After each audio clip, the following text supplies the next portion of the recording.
James, the intended receiver, could have had that. As every quarterback says, if it hits you in the hands, you should have held on. And if James would have held on, that would have been 6 for the Express. Instead, it's another incomplete pass for them. Intended receiver started on the left and went all the way across the field. DeMarcus James is playing catch-up. He's lucky he didn't put 6 on the board early on in this contest in the first. Vincent kneels down under center, takes the snap, and they're going to run it. Trying to sweep it right side. No way. You do not run on the Alaska Wild. The best red zone defense in all the league. They got one of the best defenses, period. But in the red zone, they say nada. Nothing's going to happen that way, especially in the running game. So it brings up now 3rd down and goal. Ball at the 7. No gain on the sweep right side. 3 receivers set to the left. Vincent kneels down under center. Steps back. Straight drop back. Pass nearly intercepted at the goal line. Intended receiver was Edwin James again. But the Wild, number 5, Joe Small, falling back from his linebacker spot and nearly intercepted it at the goal line. Joe Small, 6'3", 250, plays with a lot of passion. That time he needed to cool the jets a little bit and come up with a catch. Had an opportunity to it, slipped out of his hands, and then DeMarcus James had another opportunity to come home with that, and he just couldn't. Okay, 4th down and goal for the Express here on their opening drive of the game. Vincent fakes the handoff, rolls out to his left, fires, got a man, touchdown. Touchdown in the end zone, Anthony Pirine making the catch. Pirine did a very good job in that zone defense for the Alaska Wild to set up shop right in the heart of it and find an open spot. Vincent did a great job buying himself some time, throwing across the body and a strike, a flat-out strike, putting up 6-0 Stampede Express early on in this contest. Number 15 is George Batiste on to kick the extra point. Vincent, the quarterback, is the holder. Flags fly, and the extra point is good, but our first flag comes at the line of scrimmage on an extra point. Going back to that score, coming into this game, San Angelo Stampede Express was averaging 145.8 yards a game passing. Well, that possession, they did a very good job finding a whole plethora of different receivers. And Kelly, if you had to start well for the Express, I think they did that in the first go-around right here at the Sullivan Arena. Penalty looks like on the Alaska Wild, obviously declined. And the Stampede will take the extra point. They lead at 7-0 at the 10:21 mark in the first quarter. Looking at the IFL standings at the moment, a lot of shifting over the weekend because it was a big week in the IFL in week number 6. Louisiana Swashbucklers 6-0. Hammerhead sit 5-1. Frisco Thunder 5-3. Your Alaska Wild 3-2. Odessa Roughnecks 3-3. And Odessa Roughnecks sit 3-3 as well. Syntex Barracuda as well. Look at that last drive. 8 plays, 40 yards, time of possession, 4 minutes and 39 seconds. IFL football is all about quick scores. They showed right off the bat that they can score on this tough Alaska Wild defense. Okay, the Stampede Express kicks it off, and it's a pretty good boot into the end zone. It drives back. And on the return to the 5, breaking a tackle and getting it out over the 15 and taking a hard hit at the 18-yard line, the Alaska Wild. And that, of course, DeMarcus James on the return. DeMarcus James, one of those electrifying type of players at a defensive back position and also return game. Went straight up the middle, took a hit, and very close. Tough one, that one. They're brought down the Sullivan Arena turf by a whole host of Express defenders. Bringing up 1st and 10 for your Alaska Wild. They bring it back a little bit, and a penalty on Alaska Wild on the kickoff. Of course, the shorter field mark off a 5-yard penalty basically is a 3-yard penalty. So the Wild will begin their first drive, 1st and 10 at their own 16-yard line. And here is our new QB. This is E.J. Nemeth, and he's going to hand it off first play of the game, and it's a running play for Thomas Ford as he turns the corner, and a little extra push there by the Stampede as Ford was brought down at about the 24-yard line, and a flag comes rolling into the picture after the tackle. Ford did a great job waiting for his blocker, his up blocker, Harris, to find a hole and sit behind him. Talking to E.J. Nemeth before the game, he has no trouble with a lot of things besides the running game. He's had trouble getting the timing right with Ford and the rest of the gang. And obviously right there, Ford having the handoff in stride and picking up a first down and a little bit more on that one. Boy, they tack on a major penalty here, and the Wild will have it in Stampede territory now. 1st and 10 at their own 17-yard line, their first drive of the game. It's another handoff. Same play going left side, and a shorter gain this time for Thomas Ford as he leaps over a blocker and goes down at about the 15-yard line. Well, our new quarterback, how ironic. He played for San Angelo earlier this year. He did not start for them, played in 2 games, and I was talking with some Stampede Express people, Mark, and they say he just has E.J. Nemeth, he just has an incredible arm. Zachary, I had a chance to see him practice. He's one of those guys that's a pocket passer. Does a very good job. Be patient, waiting for everything, and he reads the field very well. So you're going to see a lot of different wrinkles in that pass offense, which sits right now not so good for your Alaska Wild. They sit all second to last pass efficiency with 157 a game. So if he brings a better arm to the table, I think more scores are going to be on the board for the Alaska Wild. Well, so far the Wild has ran it their first 2 times. Maybe we'll see the arm this time. And no, it's going to be a quarterback draw straight up the middle. And E.J., who carries some size, gets dropped down at the 11-yard line. Ball came loose, but after Nemeth was down, and he picks up about 5 yards on, I guess it was a design play to look like that to you, a design play of a quarterback draw, running it right up the middle. Exactly right, Kelly. I thought it was. Hans Deemer likes that with EJ's huge size, 6'5", 245. That might be a little bit generous. Looks like he pounds on some pounds there. And he went straight up the middle, rumbling and stumbling well, very close to the first down. Bring up 3rd, and I would say 6 or 7, Kelly. All right, 2 receivers to the left, including Nyan Taylor. He's the slot back. And here's Nemeth the pass. Fires it to Taylor, and a rare drop by Nyan. Nyan did a very good job sitting and waiting. They call it the wall sit in IFL football. Waited around, lets the zone coverage find his stuff, and then sit and find that open spot in the heart of the defense. E.J. Nemeth delivered the ball. I just thought Nyan just got caught up a little bit and didn't feel it coming. It was a very hard thrown ball, so we'll see if he can tone it down a little bit, catch his receivers in stride a little bit more. Okay, 7-0 San Angelo. Wild's first drive of the game. They've got it 4th down, and they need 6 for a first. Ball sits at their own 12-yard line. From shotgun, Nemeth takes the snap. 2-step drop back. Scrambles, no one open, and underthrows the intended receiver near the goal line. Good coverage there as Keith Smith was well covered down around the goal line. Good job by the Express. And we'll take our first break of the game as the Wild are held on their first drive. So we go to break. Glad to have you along on the simulcast with 96.3 The Wolf and Family Net Television. This is Alaska Wild football.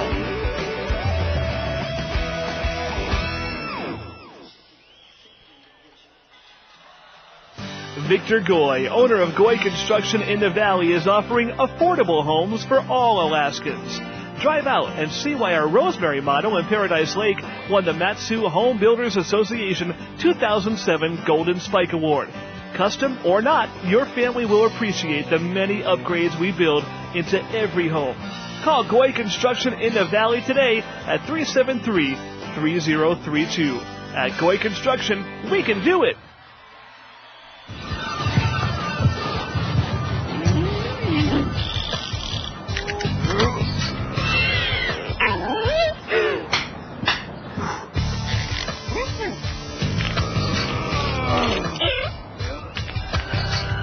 If the little things are becoming a workout, call North Star Chiropractic Wellness Center at 33-SPINE. That's 337-7463. Hey, mister.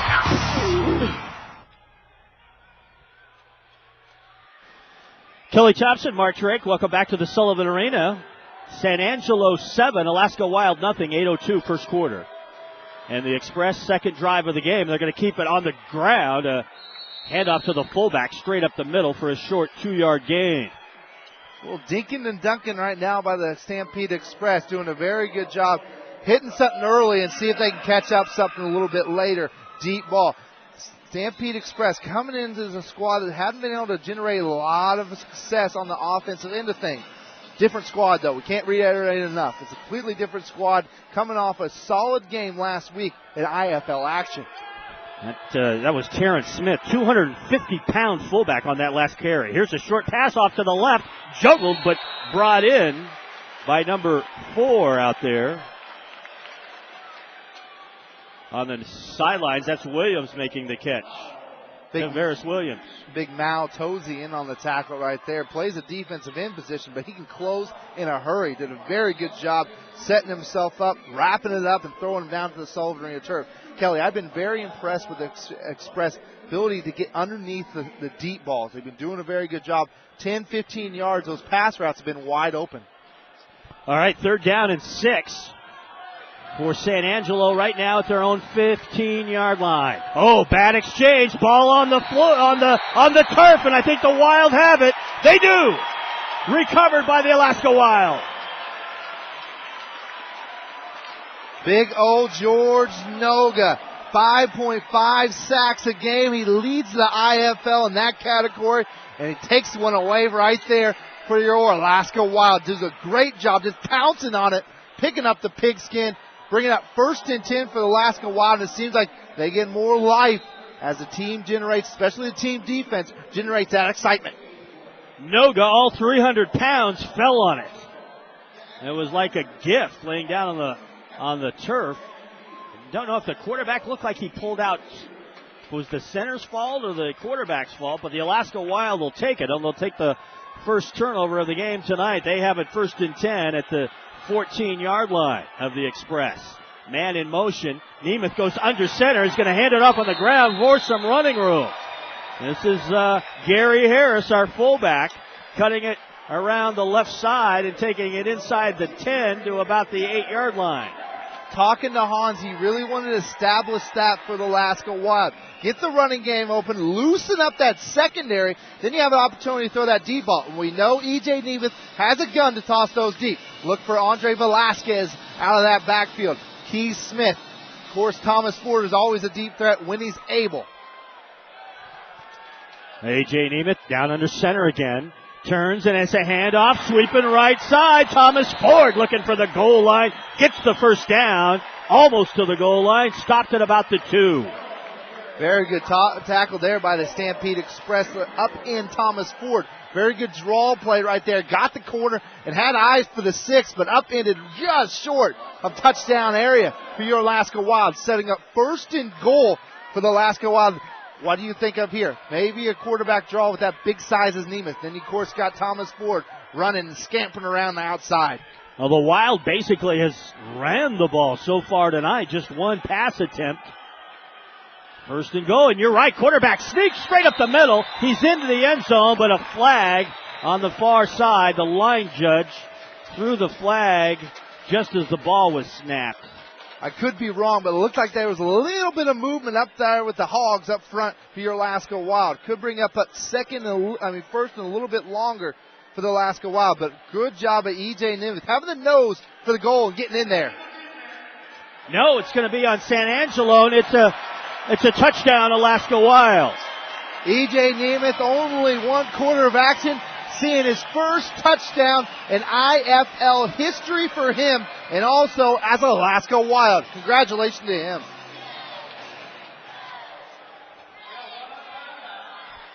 So the Wild will try to tie this game now. Mac Pennington on to kick the extra point, which are no gimmies, of course, in indoor football. Nyan Taylor, the holder for Alaska. Good snap, placement down, and kick way, way wide to the left. Mac Pennington last week had a nice little go at it. 4 for 5 for the Alaska Wild. This go up just a little bit to the left. But Max, one of those guys that will jump back. He's a solid kid out of East High School. Has a future here in the IFL level. Well, so far it's been a rough night for Pennington. Opening kickoff, he kicked out of bounds up in the bleachers, and then he misses his first extra point attempt. Nice drive. Alaska Wild capitalizing, Mark, on the fumble turnover. 3 plays, 14 yards, and 1:41, all pretty much from the ground for your Alaska Wild. Doing a very good job establishing that. I think if you're a coaching staff, if you got a new quarterback at the helm, that's what you have to do coming into a matchup like this. 5:01 first quarter. Stampede Express 7 and the Alaska Wild 6. Pennington, good kick this time. High end over end, and this is Snell at the goal line. 5-10. And he takes a mean hit. Dropped at the 14-yard line. And him and Small getting a little pushing going on. And we should make mention just before the kickoff of this game, after the national anthem, a little pushing and shoving going on by both teams even before the kickoff. Exactly right. Alaska Wild trying to get up for this ball game. Got right in the face of the Stampede Express, and of course a little bit of pushing and shoving and words exchanged, but nothing really happened. And you can see 3-week layoff. You think they're going to be a little sluggish, but it has to get them in the ball game and get them involved by the extracurricular activity so early in this contest. Well, they charged this to the Stampede Express for the push after the play. Short penalty, 3 yards. So San Angelo will start 1st and 10 from their own 13-yard line. Devon Vinson, their quarterback, kneels down under center. 2 receivers to the left, 1 to the right, and he throws to that one man to the right, and it's complete. It's Anthony P. Ryan again for a short gain as he takes it across the 15 to about the 17-yard line. A pickup of maybe 4 yards. Vincent, a good 3-step drop and fired it to Pete. And Pete did a very good job getting extra yards after the carry. Juked to Marcus James out of his shoes and picked up a first down, a little bit short of the first down, bringing up second, I'd say 6 or 7 for the Stampede Express. Wild coming off a long 2-week layoff. It was April 10th was our last game. Yeah. And that was a convincing win over Fairbanks. Fake handoff, pass, wide open, man downfield, and he makes a catch up against the boards as no one was on the wide receiver, Chris Murray, as he made the catch down along the sideline. Talk about a little bit of misdirection by the Express. Fake handoff going up the middle and then wide open. Kind of trapped it against the dasher board, but comes up with the catch. And good thing you got good closing seed by DeMarcus James to pick up a tackle for your Alaska Wild. Bring up 1st and goal for the Stampede Express. Doing a very good job mixing up the run and pass. Murray out of North Carolina State. I don't think he would have caught that ball if it hadn't have been up against the boards. We've got a timeout on the field, so we'll break away as well on the radio television simulcast. 3:28 remaining first quarter. Our score, San Angelo 7 and the Alaska Wild 6. This is Alaska Wild football. We'll be right back.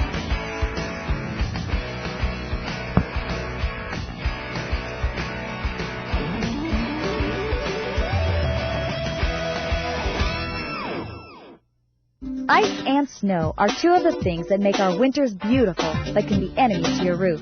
Holland Roofing has many years of experience working in our harsh Alaskan climate. Whether you need snow removal, repairs, or a full roof replacement, don't wait for the busy construction season. Call today for a free estimate and find out how you can save money with our winter special. Call Holland Roofing 344-9911, a company you can trust for quality products and quality workmanship.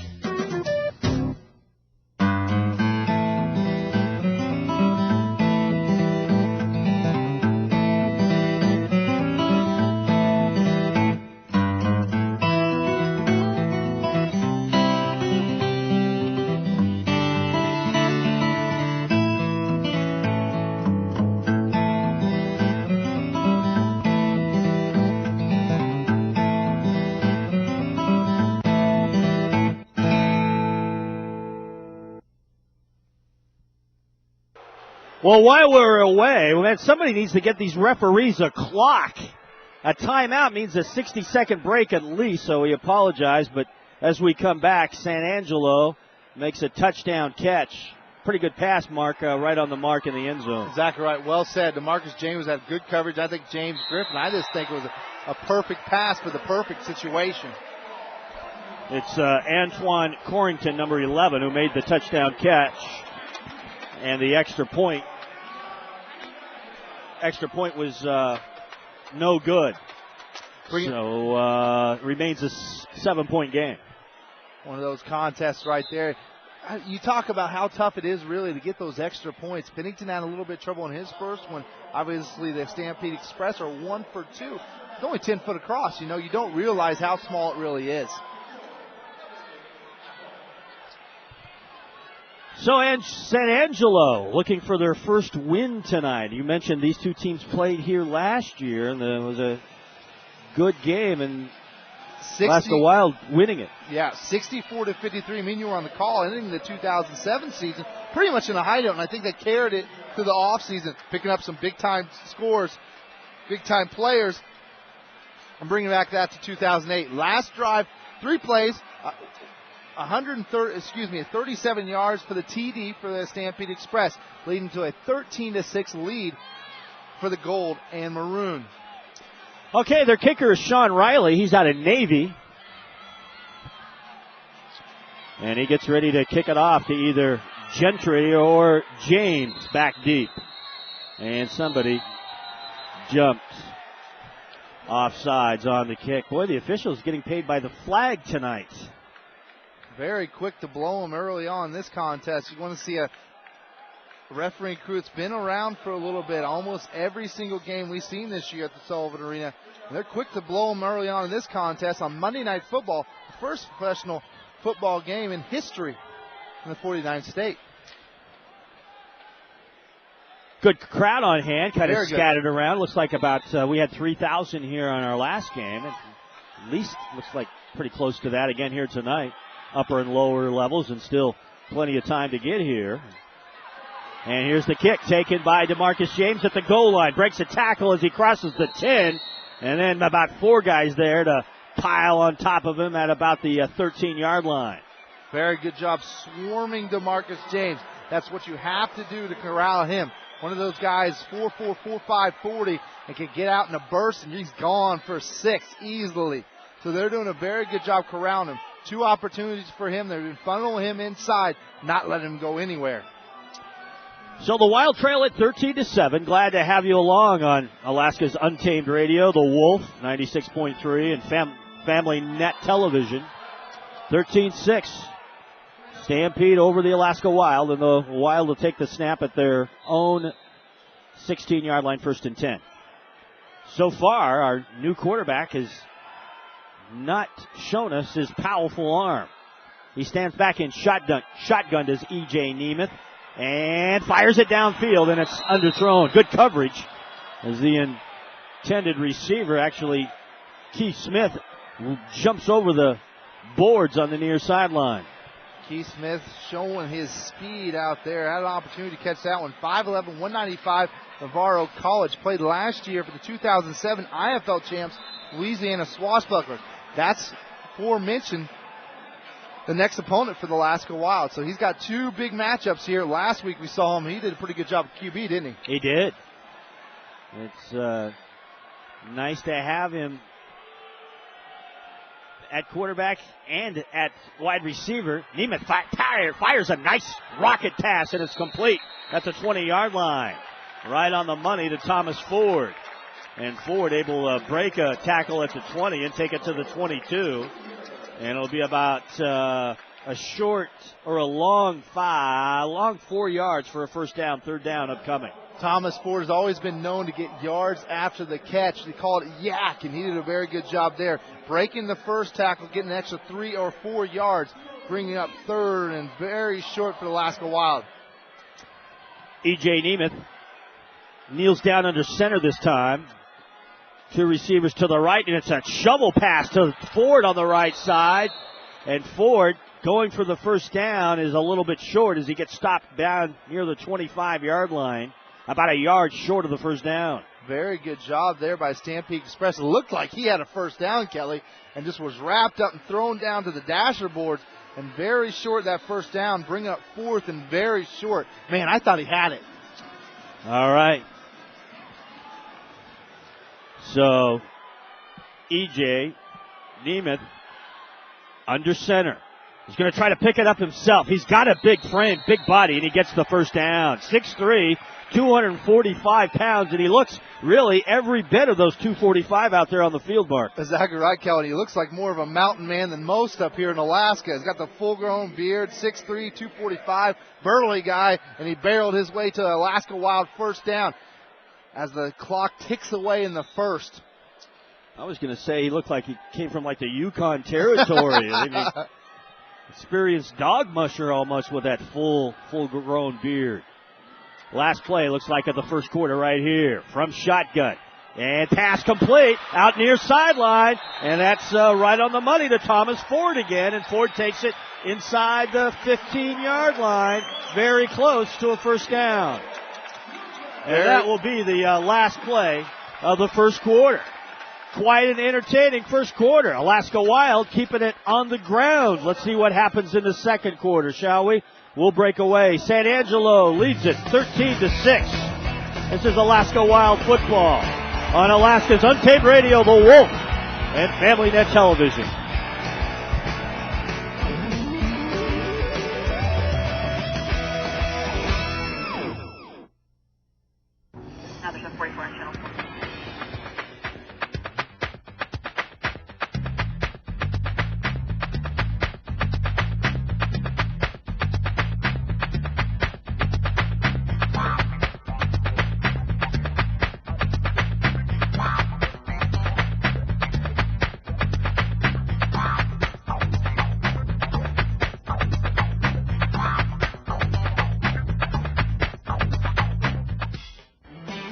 Have you taken your visitors to Denali? Have they seen a bear? I'll bet they've never had a reindeer omelet. Well, now there's one last place to see, Gwinny's Old Alaskan Restaurant. At Gwinny's, enjoy our sizzling New York steak. Or how about Alaskan king crab? Gwinny's, where our portions are as big as our heart. Enjoy our friendly pub for an after-work refreshment or just to meet up with old friends. Gwinny's Old Alaskan Restaurant, a favorite Alaskan landmark for over 30 years. Come taste Alaska. Kelly Thompson, Mark Drake, welcome back to the Sullivan Arena. Alaska Wild 3-2 on the season. And looking to go 4-2 tonight. But right now, as we start the second quarter, trailing 13-6. Wild has it second down and 3 at the 15-yard line of San Angelo.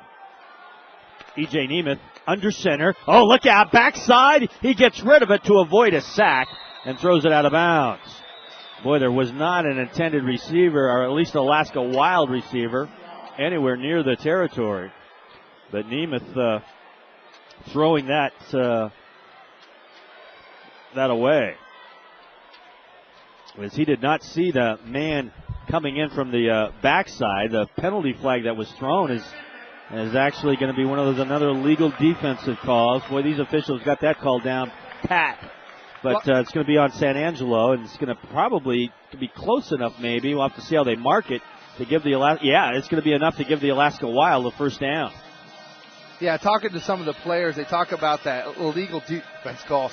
It could be the nose guard getting to the right or left of the ball, or that, as I was mentioning, the jack back moving a little bit at Donnie Delaney. Said it wasn't always him that was doing it last week. Said that nose guard was moving and shading a little bit. So I was incorrect last week. He mentioned that. A lot of shade and go on to that nose position, bring up a lot of penalties on the defensive end of things.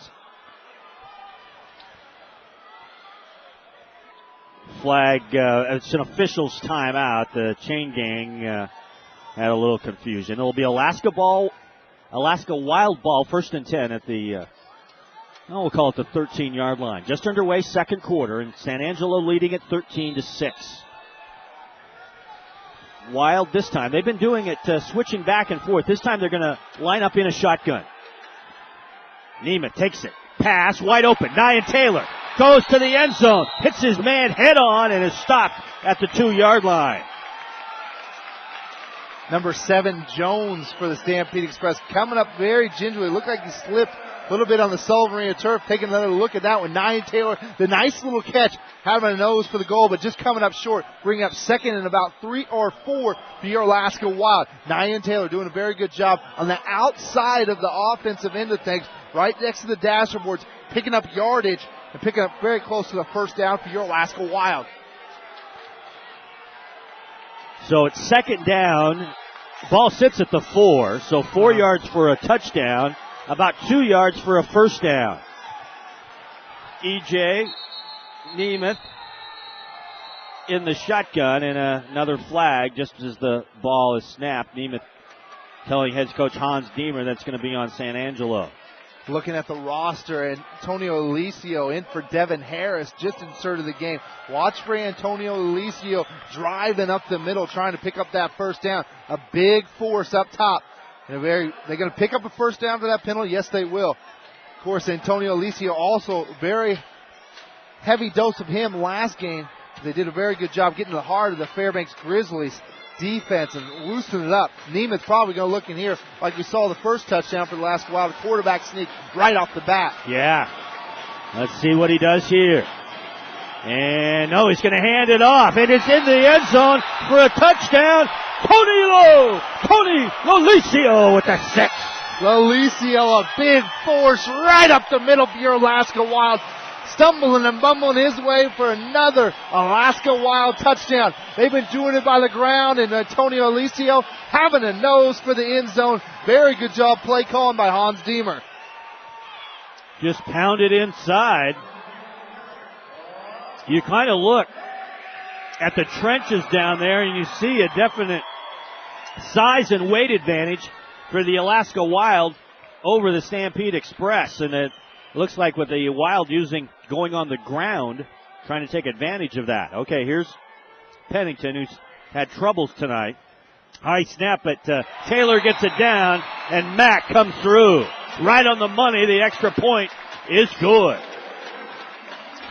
And so we are tied at the lucky number 13 with 13:30 left to go here in the second quarter. A lot of 13s there, and I'll give you number 3, Kelly. Antonio Alicio, his 3rd touchdown of the season. Had 2 that first night against the Fairbanks Grizzlies, and talent another one here at the Sullivan Arena. Antonio Alicio plays a lot of positions for your Alaska Wild. Plays a little bit of nose, plays a little bit of linebacker, and also plays obviously there running back. Taking a gander at that last drive stat, 8 plays, 34 yards, 4 minutes and 32 seconds. Seems like a lot of these drives are taking a little bit longer than what we usually see in IFL football. Yeah, good. Yeah, me too. I was thinking the exact same thing, Mark, that the 2 touchdowns they had that one long drive that they got stopped, but they took advantage of the fumble recovery. And then that was a long 8-play drive. Good kickoff there by Pennington, but a good return. Look out, this guy's got some speed. This is Jason Snell taking it well into Alaska Wild territory and finally stopped down about the 16-yard line. Snell did a very good job, and you got to give a little credit to Pennington running down that one and tripping up their tended guy on the sidelines. Take another look at that one, Kelly. He just kind of trips him up a little bit, stumbles him. Then DeMarcus James cleans up the mess along with Joe Small on the side of the dasher boards. So 1st and 10 for San Angelo at the Wild 16-yard line. 13-13 tie. San Angelo obviously not looking like an 0-5 team. Remember, like we said in the pregame show, they completely have changed this roster. Oh, bad exchange again, but this time the quarterback Vincent able to fall on top of the football. They've already fumbled one time on the exchange, center to quarterback. This time they nearly did it again. Vincent, 6 foot. He's out of Northwestern State, their QB. He has 3 touchdowns, 157 yards passing on the season. But remember, most of their skill players, this is only their second, at most their 3rd game with the team. They've had an entire changeover of the roster. In fact, an entirely new head coach. Vincent under center, straight drop back to pass. Has time, scrambles, pump fakes, and takes it himself inside the 10, down around the 7. Man, he put a fake Boy, it was Mao Tosi, I think, coming around the corner, Mark, and Vincent gave him the heave fake, and Mao went for it. Little jump shot on the basketball court. Mao's been known as an all-star basketball here in the state of Alaska. Then went to the Idaho Vandalers and then played some good time minutes there. Now looks like here the Sullivan Arena got pumped out of those pumps there, and they pick up very close to a first down, bring up 3rd and 4 for the Stampede Express. Oh, another bad exchange. Ball loose, and it's picked up. It's picked up by the Alaska Wild. Coming down the field and taking it to midfield of the Wild. They've got their second fumble recovery. Joseph Hobley on the pickup. Taking another gander at that one. Joseph Hobley playing Johnny on the spot. I'm surprised at how long it just sat on the Sullivan Arena turf. Joseph Hobley picking it up, using the 6'5", 255 frame, rumbling and stumbling his way to midfield. Bring up a 1st and 10 for the Alaska Wild. Joseph Hobley, man, showing out the athletic ability. For our television audience, we can tell our radio fans that, boy, I'll tell you, the center looked like he got it to the quarterback. And I think it's been Vincent the last 2 times, I believe. Yeah, he just couldn't hold on. The Wild will take their second fumble recovery tonight. They capitalized with a touchdown the first time it happened. From shotgun, here's EJ firing, wide open man. Out on the left side, and it pops out of his hands, and San Angelo picks it up. Boy, nice pass play, and Velasquez trying to do something after the catch, and the ball literally, Mark, just slipped out of his hands as he was trying to break a tackle. Andre Velasquez did a very good job in that wall sit, danced a little bit, then hit and just throw it down on the Sullivan Arena turf. Just kind of one of those things he'd like to get back. Kind of the helmet on the ball, and then went down to the Sullivan Arena turf. Well, back and forth action right here at the Sullivan Arena. Golden opportunity for the Alaska Wild, squandered by them putting the pigskin back on the Sully turf. So back-to-back fumbles. One for San Angelo, one for the Wild. Now San Angelo will have it, 1st and 10 at their own 23-yard line. 11:42 remaining here in the second quarter. 13-13 tie. Coming to you tonight from the Sullivan Arena, Monday Night Football in our Alaska. Here's pressure, and it's a sack. Fumbled football. Can they pick it up? Yes. Going into the end zone. Touchdown. Tony Lalicio, he liked the pay dirt so much as a running back. He said, let me do it as a defensive linebacker. We talked about how versatile he really is. Did a very good job waiting for the pigskin to find a place. Picked it up and rumbled and stumbled his way, Kelly. Vincent faced pressure, and he got hit on the backside by George Noga. Noga, who leads the league in sacks, gets another one, and Tony Lalicio said, thank you very much. Antonio, 2 touchdowns and 2 possessions for him. He's 100%, Kelly. So the Alaska Wild takes their first lead. Mac Pennington will try to add on to that with the extra point. Hold from Nyan Taylor. And this one's no good. Off to the right, so Pennington one out of 3 tonight on the extra points, makes it 19-13.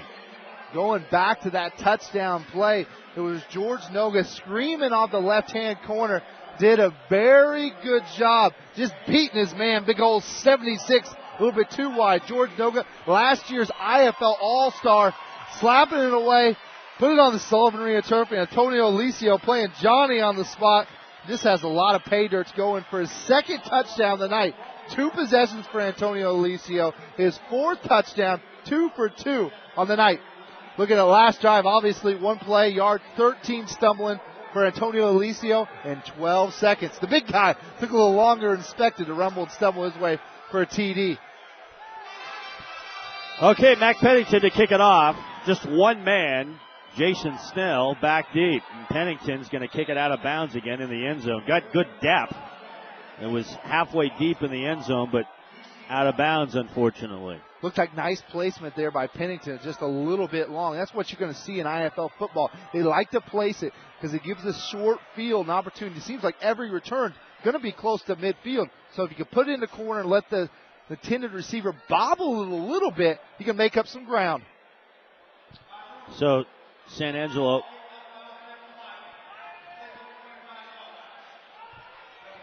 will have it right at midfield at the 25-yard line as they set the football right on top of that sharp-looking Alaska Wild logo. Well, George Noga, 6 sacks now officially tallied on the year, and he leads the league. Coming in, he was at 5 sacks. Now he's up to 6. Right behind him, some Corpus Christi Hammerheads and Lamont Finley. We saw him, Frisco Thunder, on the road down in Dallas. Vincent under center, quick pass, and it's way high over Anthony Pirine's head. Pirine might be their best receiver. He's at a Southern Miss. Does a very good job getting separation on those DBs for the Alaska Wild. Looks like they're offsides by Joseph Hobley for your Alaska Wild. Jumped a little bit and tried to jump back, but a little bit too long. So no doubt there, Kelly. Yeah. Taking a look at that. Joseph knew as soon as he did it. Just a little jump in the gun. That front line is probably one of the best around in IFL football. You got George Noga, the guy that started that little tally for the Alaska Wild. Joseph Hobley on one end, and then on the other end you got Mal Tozy. And the officials throw another flag. This one's going to be on San Angelo for doing something before the start of the ball. Now, what are you laughing at? Your voice on that, your deflection of your voice. Well, excited about that flag. I thought that had some good volume on it. I really, really enjoy watching the officials. Don't you think most of the people came here to watch the officials? That's why you pay. I mean, it's 3,000 plus people came to have a brewski and also watch the officials throw some yarn out there. Not too many. I don't think there's a big fan club for the officials here tonight. Okay, first down and 10 again after back-to-back penalties each way, and this pass is incomplete. Boy, good contact. Was that Joe Small hitting Vincent? Nearly knocked him over the boards, knocked him into the Alaska Wild bench. How do you like that? Joseph Saul, Mal Tozy all over Vincent, and Vincent went head over tea kettle, over the dasher boards and into the front row. Take another look at that one. Small tracking him down. Mal Tozy getting a hand on him and throwing him into the Alaska Wild bench. Okay, second down and 10. Ball right at midfield at the 25. Clock running 10:20 here in the second quarter. 19-13. The Alaska Wild leads it. Quick pass. Got his man complete. Left side. This is Chris Murray making the catch for the Stampede. And James Griffin right there on the tackle, as they affectionately like to call James Showtime Griffin. From Memphis, Tennessee, and he did a very good job gobbling up that one, throwing it down to Sullivan Arena turf. Interceptions on the rear. James Griffin has 5, but he does a very good job at racing pickups by the other team. That was a very good job there. Gobbling the express up and throwing them down. Third down and 6. Vincent under center. 3 receivers to the right. Straight drop back. He's going to try a quarterback draw and gets nothing. Maybe 2 inches as he's dropped at the 20. The yard marker will hardly move forward, and it'll be 4th down upcoming for this Stampede Express. Well, San Angelo's last game, they played on April 19th. Remember the Alaska Wild's last game on April 10th against Fairbanks. San Angelo lost in a close game, 60-53 to Corpus Christi. Corpus Christi, the second best team in the IFL, only tallying 1 loss in the season. So if you could take a team like that down to the wire, you're bound to pick up some other victories along the way. Another penalty flag is thrown. The San Angelo players just kind of give that body language. You got to be kidding me. San Angelo, it was difficult. Remember, they had the compound there in San Angelo that's been on the news where they had to evacuate those children. Well, they evacuated the children to the Coliseum that San Angelo plays in. So San Angelo had to quickly move their game to a local junior college there. So when they played their last home game, it wasn't technically, it was in San Angelo, but it wasn't on their home field at they practice and they're used to. That's right, Kelly. It's at San Angelo State University, one of those schools that's very close to that area. And it was tough to get it all in. It was kind of like almost like an auditorium that they had theater plays in. So it made it very tough to have any kind of competition there down in Texas. 19-13 our score. Alaska Wild over the Stampede.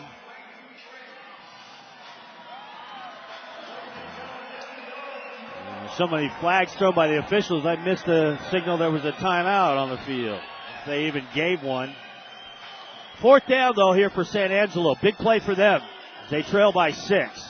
Fourth down, they need a good 8 for a first down. Looking over the season as a whole, pretty good season right now. Alaska Wild sit 3-2. There's 2 games that you'd like to get back against the Frisco Thunder. Game that they went down to Frisco and just lost in a heartbeat. Very close matchup there at Frisco. Man, they got to look back at that one game and hope they can get one of those back. Hey, Sean Riley from Navy, he's going to give this the old Navy try here. He's going to try a field goal from the 20, and it's got the distance, but off to the left. Good shoe on that one, just a little bit outside, and Alaska Wild have another stop and give them their offense another opportunity as they lead 19-13 with 8:50 left in the second. Well, you can see the advantages of having a real good field goal kicker. That would have been a 40-yard field goal by Riley. He had the distance, but it went off to the left. But it also acts like a punt, too. I mean, you give yourself an opportunity to kick a field goal. He has the leg. He almost got it. But you pin back the offense back to the 5-yard line in their own zone. Okay. The Wild, who's been a running team tonight so far, mostly, leading at 19-13, start this drive at their own 5-yard line, 1st and 10.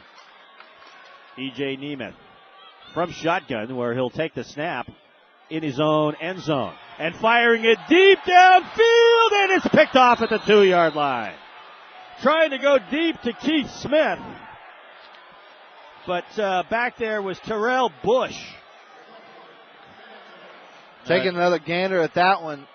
EJ had plenty of time, just didn't have enough arm on that one. Keith Smith had a few steps on it, but the Express defender going up and hounding that one and bringing it down the Sullivan Arena turf. They almost can flip-flop positioning there. Alaska Wild on the 5. Now the Stampede Express will start on the 2. So we've seen some fumbles tonight.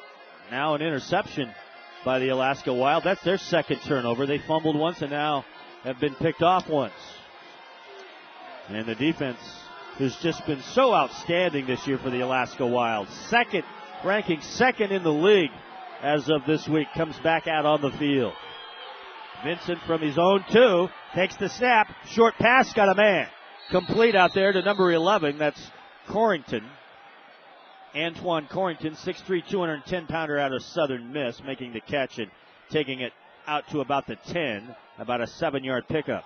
It looks like the Express are seeing something with that motion man. Corrington started on the right side, motioned to his left, about 5 or 6 yards, and just turned around. There was no one really there. Then DeJuan Gentry came into the picture and threw him down for a pickup of about 8 or 9, bringing up second and short for the Express. Movement. Looks like the Wild jumped off sides again, and I think they did. Joseph Hobley just trying to anticipate that snap just a little too much. No doubt about that one. Again, Joseph Hobley now flagged twice in this contest with the legal procedure of jumping a little bit. Did a very good job jumping, then trying to get back, but obviously the damage was done. So it'll be enough for a first down with the penalty, and the Stampede will have it at their own 13-yard line. 1st and 10. They'll send 3 receivers to the right.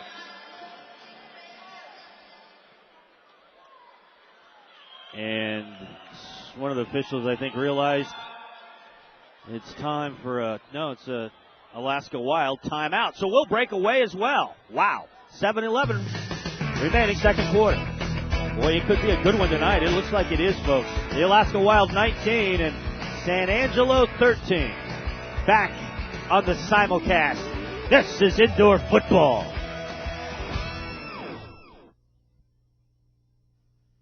Alaskan-made Superior Logs. Simple yet superior. Superior Logs homes are designed to your specifications and bolt together in hours. We've been manufacturing Alaskan-made pre-cut log packages for homes, cabins, and businesses since 1983, and we provide log siding too. In Anchorage, call 345-3323 for more information and view more pictures online at www.superiorlogs.com. Alaskan-made Superior Logs. Simple yet superior. If you haven't been to the Radio Espresso drive-thru and cafe, you're missing out. A warm, relaxing environment where you can enjoy time with your friends and your favorite espresso drink. We select only the finest coffee beans and serve quality, handcrafted beverages and pastries. Our service is prompt yet friendly and personalized, delivered in a genuine, enthusiastic, and caring way. Experience coffee in a new way at the Radio Espresso drive-thru and cafe on the corner of Northern Lights and Boniface. Kelly Thompson and Mark Drake. 1st and 10, San Angelo at their own 13-yard line after the timeout. And Vincent facing some pressure, rolls out, pass, incomplete. Along the ground, nearly scooped up by Chris Murray, but it hit the green artificial turf, and it's incomplete. 2nd down upcoming. Good coverage there by the Alaska Wild. Juwan Gentry on that one, and also DeMarcus James. Very close and in the vicinity. I tell you, those defensive backs really feed off that front line for the Alaska Wild. Antonio Alicio now inserted in the game. Going to give big old George Noga a rest, playing that nose position. Antonio Alicio, man, we talked about touchdowns. He has 2 on the night, but he also is a force when he gets over that nose of the football. Vincent kneels down under center, takes the snap, drops back, pass, caught. Oh, nice hit, though. Nice hit by DeMarcus James. And the catch was made by Williams, but I think he would rather not have too many more of those tonight. Taking a look for your viewing fans at pleasure on that one. Antonio Alicio right over the middle. We mentioned he was just inserted in the ball game. Took the helmet off of the lineman and threw it at the quarterback. Interesting play there by Antonio Alicio. But hey, if you're not going to be in the play, you might as well make your fuss efficient and see what you can do around the football. Boy, I'm really getting to like this defensive unit that Hans Diemer and the club has put together this year. Quick pass and nothing doing. That was more of a timing thing as Vincent literally just took the snap and was trying to throw it to Corrington over the middle, but that was nowhere near complete. And 4th down and 10 upcoming. Boy, Tony Lolicio into the game, Mark. Antonio Alicio right there on the nose guard. Oh, man. Lift off the helmet and then threw it at the quarterback. You don't see that every day, and you surely don't see it getting away with it. Hey, I guarantee you that'll be on the highlight reel tonight on the post-game show. Okay, here's Riley. And this is basically would be a field goal. They try to work it as a punt. And just short near the goal line. DeMarcus James on the return. 15, 25. Up the middle. Could go. Spins. And in there. Touchdown.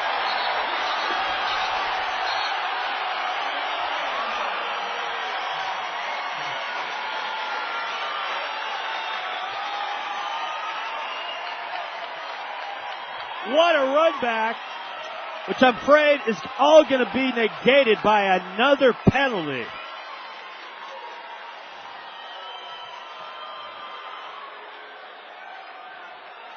Taking another look at that one. If it stands, it was a beauty. DeMarcus James going right up the middle, spinning his way, and somehow using the extra effort to find a touchdown. It's not going to count. As they're going to get Alaska Wild with a hold here. Man, that negates just an absolutely, I don't think we've seen a a field goal return for a touchdown in Alaska Wild, at least home history yet this. Not this year. Last year. DeMarcus James had 2 last year, but nothing this year. DeMarcus James, one of those guys electrifying in the backfield when he's a defensive back. And, boy, when he gets his paw on something else, he can take it to the house in an instant. Did a very good job getting extra effort.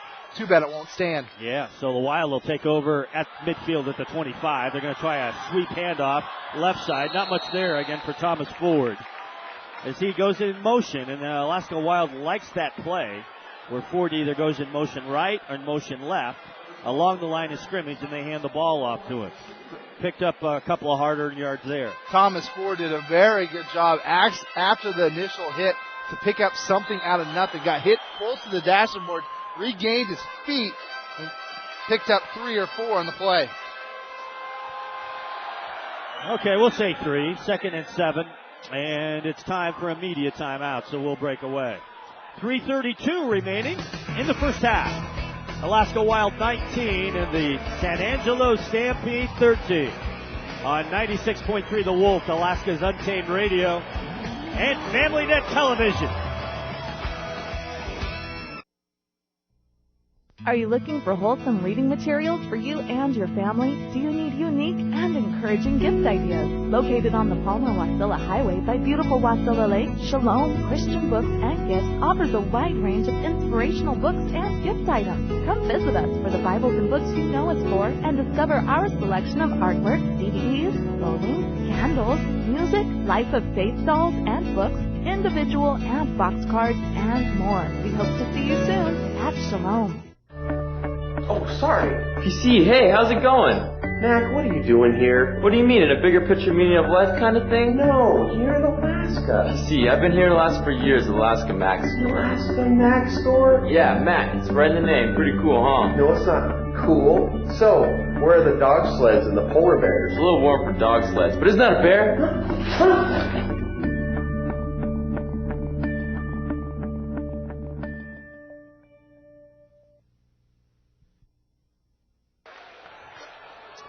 Welcome back, and we have a play and a flag. I'll tell you, someone needs to get a hold of the officials and give them a correct clock. I mean, coming back during the break. Fortunately, this time we didn't miss a touchdown. Flag, I think it's going to be, no penalty. 2 flags dropped for no reason. They get used to it. All right, so Alaska Wild will have it. 3rd down they're faced with. 7 yards for a first. And the ball sits at the 20-yard line of San Angelo. E.J. Nemeth under center. Turns, and it's a handoff. Ooh, nothing there this time. Was going to go with the handoff to the fullback. Of course, that is Gary Harris. And Gary. Home, right? No, I am not. Okay, which one do you prefer? And it'll be a timeout on the field. We'll take another timeout as well. Timeout Alaska Wild. We'll be right back. Alaska Wild leads at 19-13.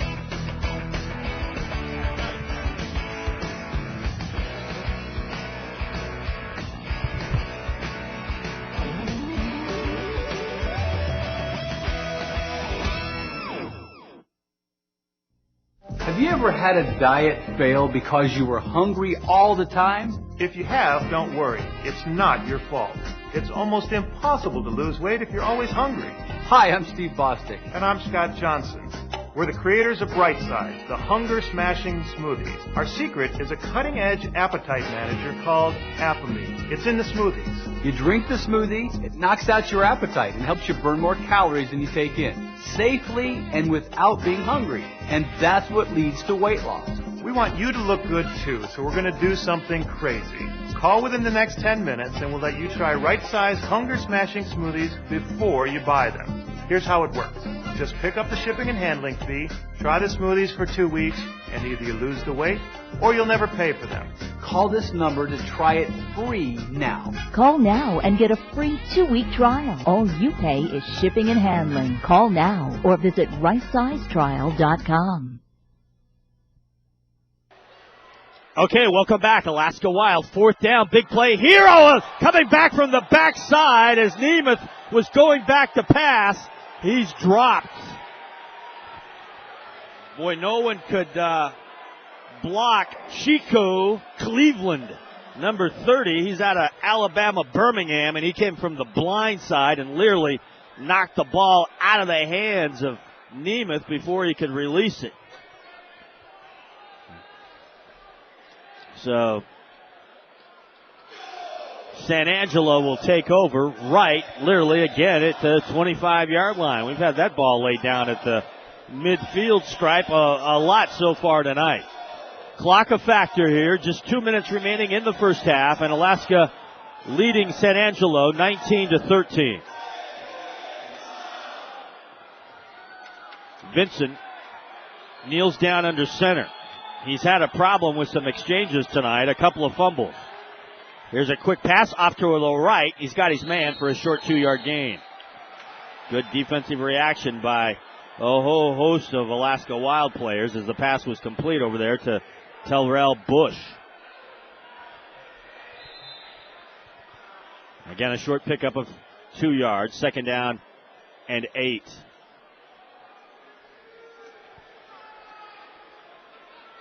San Angelo is coached by John Loudermilk. He was an assistant at the start of the year. DeMont Burdine was suspended and is basically gone for the year. And Loudermilk took over. This is his first official game as an acting coach. Here's a complete pass down inside the 10 by San Angelo. But 3 flags on the field as well. One sits back near the line of scrimmage, and then another flag was thrown way late, down after the catch. So we'll let the officials who've thrown a lot of flags tonight at the strangest of times, and their watches haven't been really working too much on the timeouts, but they'll try to figure this out. Hopefully they'll be able to. They're talking to Mao Tozy, the captain of the defense for the Alaska Wild. So evidently the penalty upcoming on San Angelo. We had a legal block in the back, decline. We had a hold. 6-yard penalty from the 25.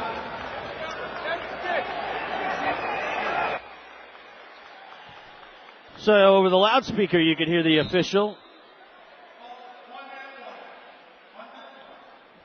make the call. And we'll take a timeout. The 1-minute warning upcoming. So a quick break along the simulcast with Alaska's Untamed Radio, The Wolf, and Family Net Television. The Alaska Wild lead at 19-13. This is Alaska Wild football.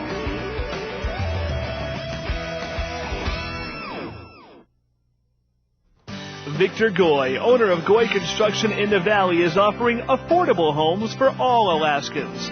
Drive out and see why our Rosemary model in Paradise Lake won the Matsu Home Builders Association 2007 Golden Spike Award. Custom or not, your family will appreciate the many upgrades we build into every home. Call Goy Construction in the Valley today at 373-3032. At Goy Construction, we can do it.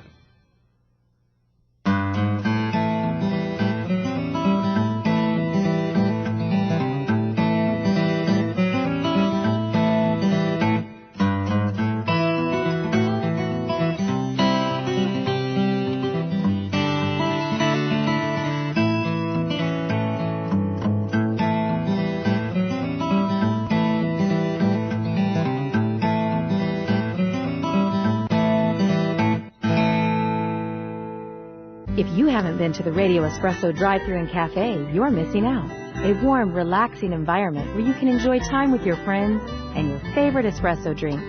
We select only the finest coffee beans and serve quality, handcrafted beverages and pastries.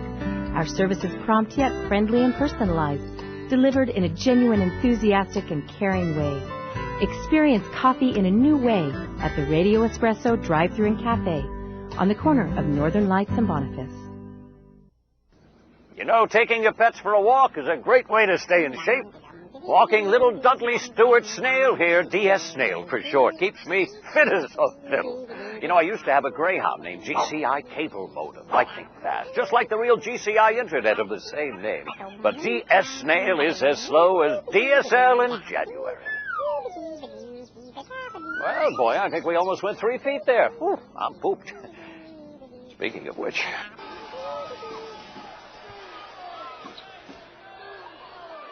All right, welcome back. 2nd down and 9 for the Stampede.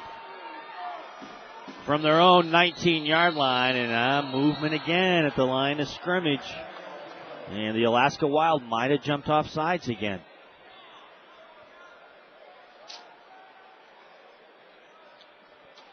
We'll see what the officials saw. It's been one problem for the Wild so far this year in their 5 games, the penalties. 3-yard penalty, still 2nd down. All right, it'll be an illegal shift. The call on the Express. So that'll mark it back to the 11-yard line. 56 seconds remaining here in the first half. And it's 19-13. The Alaska Wild leading it.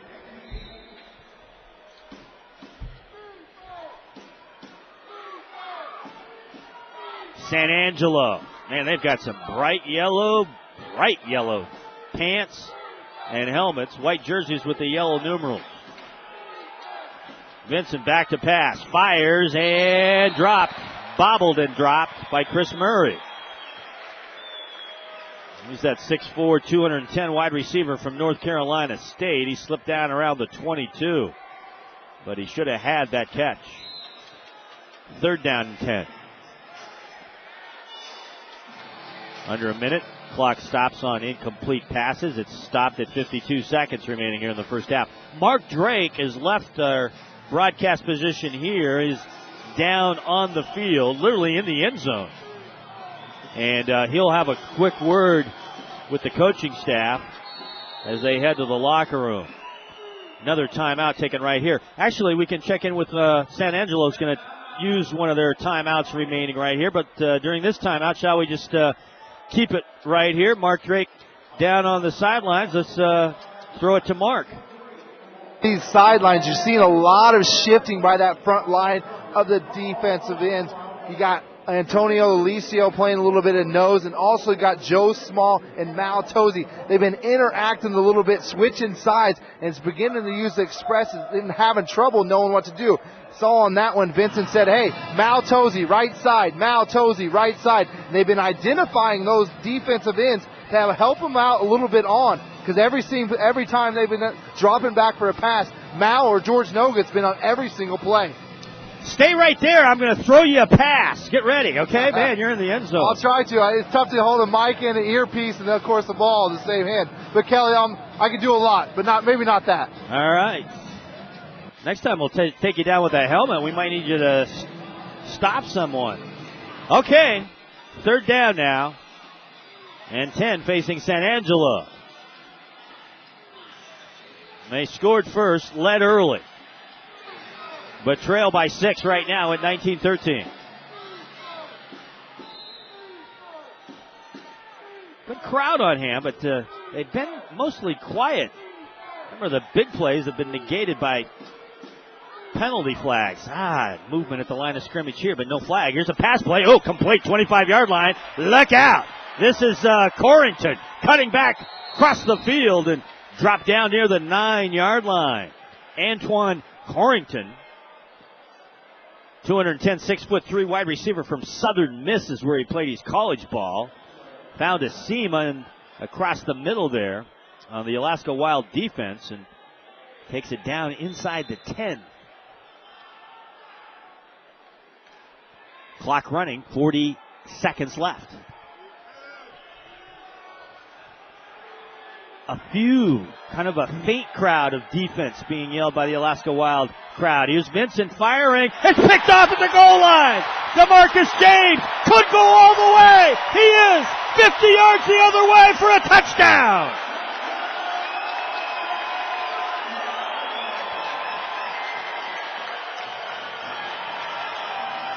DeMarcus James, that's his 9th interception on the year. He leads the IFL in interceptions.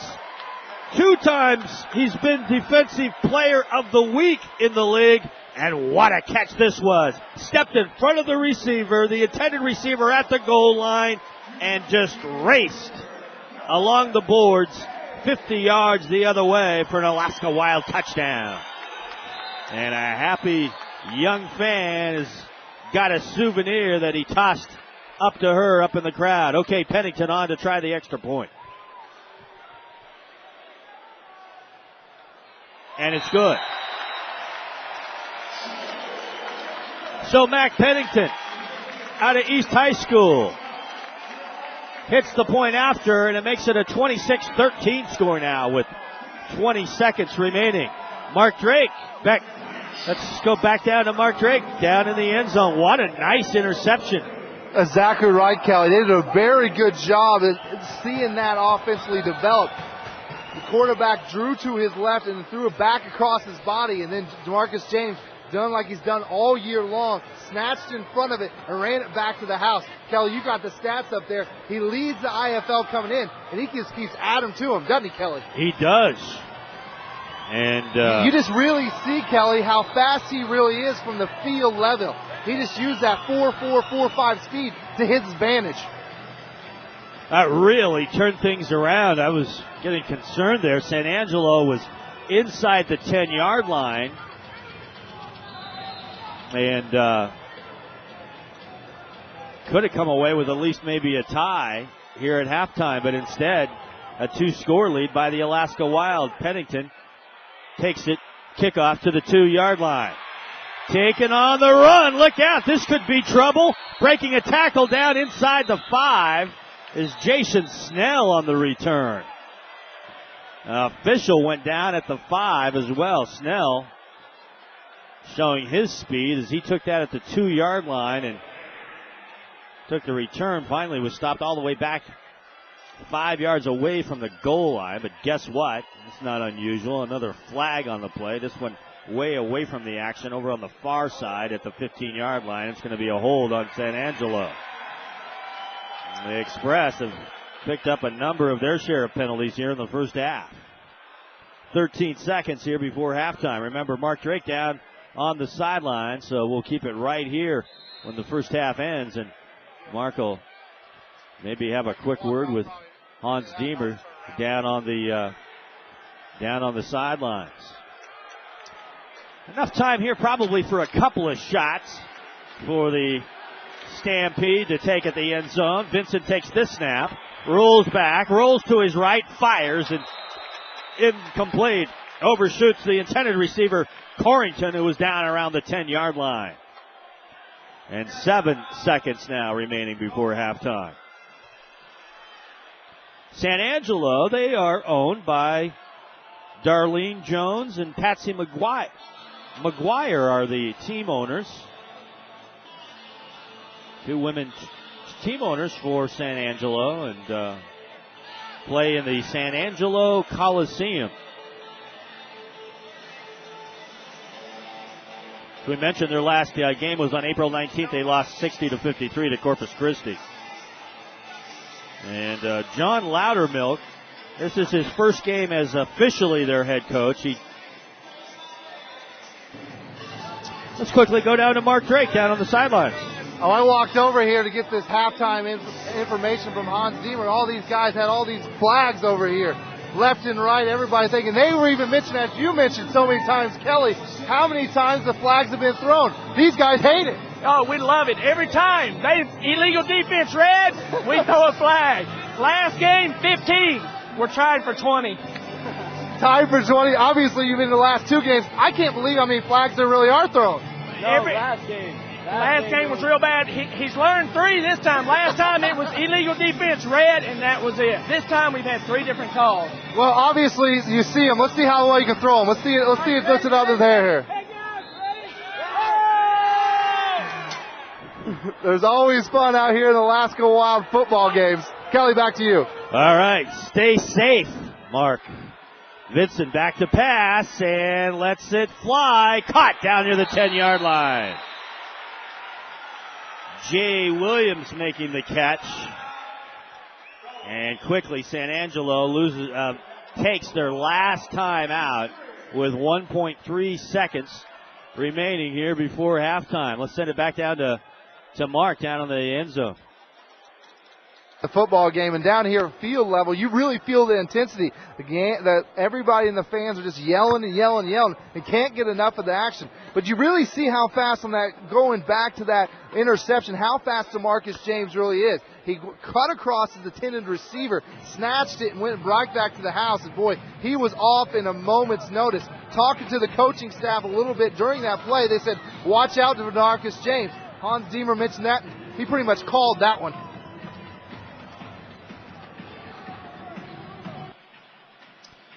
Well, mark your calendars for Alaska Wild football. Next game is next two home games, May 11th. And that Louisiana swashbuckler team, look out. They are undefeated, 5-0, league champions from last year. And then also the Wild will be here at the Sullivan Arena on Thursday, May 29th, when they take on the Hammerheads. Mark Drake's favorite nickname team. Corpus Christi Hammerheads will be here on May 29th. Okay, last play of the first half. From the 10-yard line, Vincent takes the snap, drops back, throws it in the end zone, tipped up in the air, and deflected into the express hands for a touchdown. Tough break for the Alaska Wild. The ball was tipped up in the air, and Antoine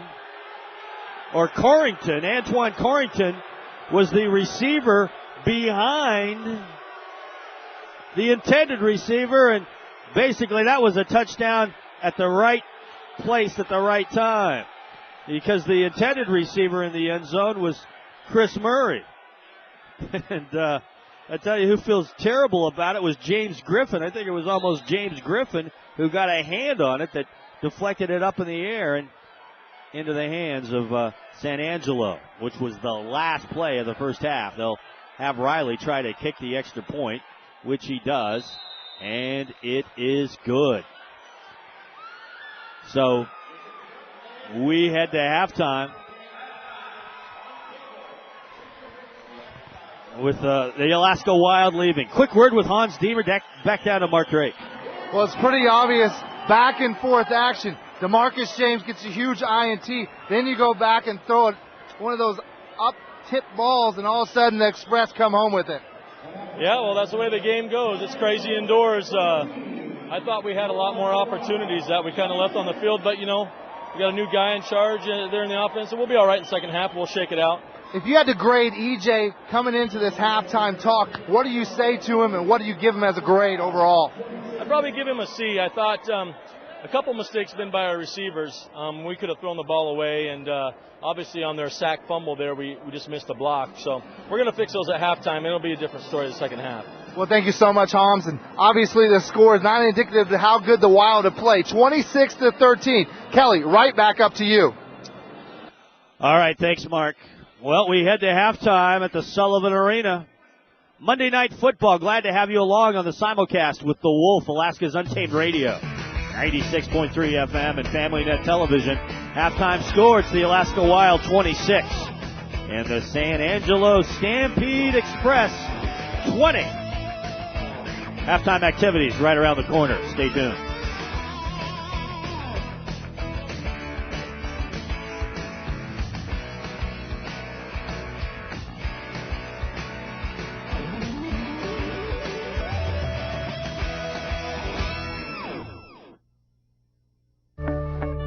Sorry. PC, hey, how's it going?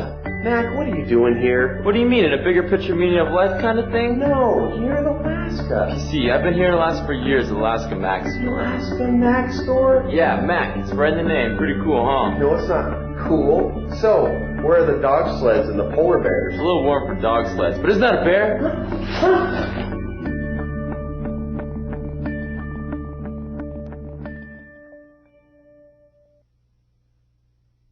Now there's a 44 on channel 4. I think it's just been a lifelong dream of mine to be a police officer. It gives you an opportunity to do things that are fun and also help out the community you live in as well. I wanted to become a police officer primarily because I enjoy helping people. And a police officer, you get to use a lot of those different skills and a lot of those different interests.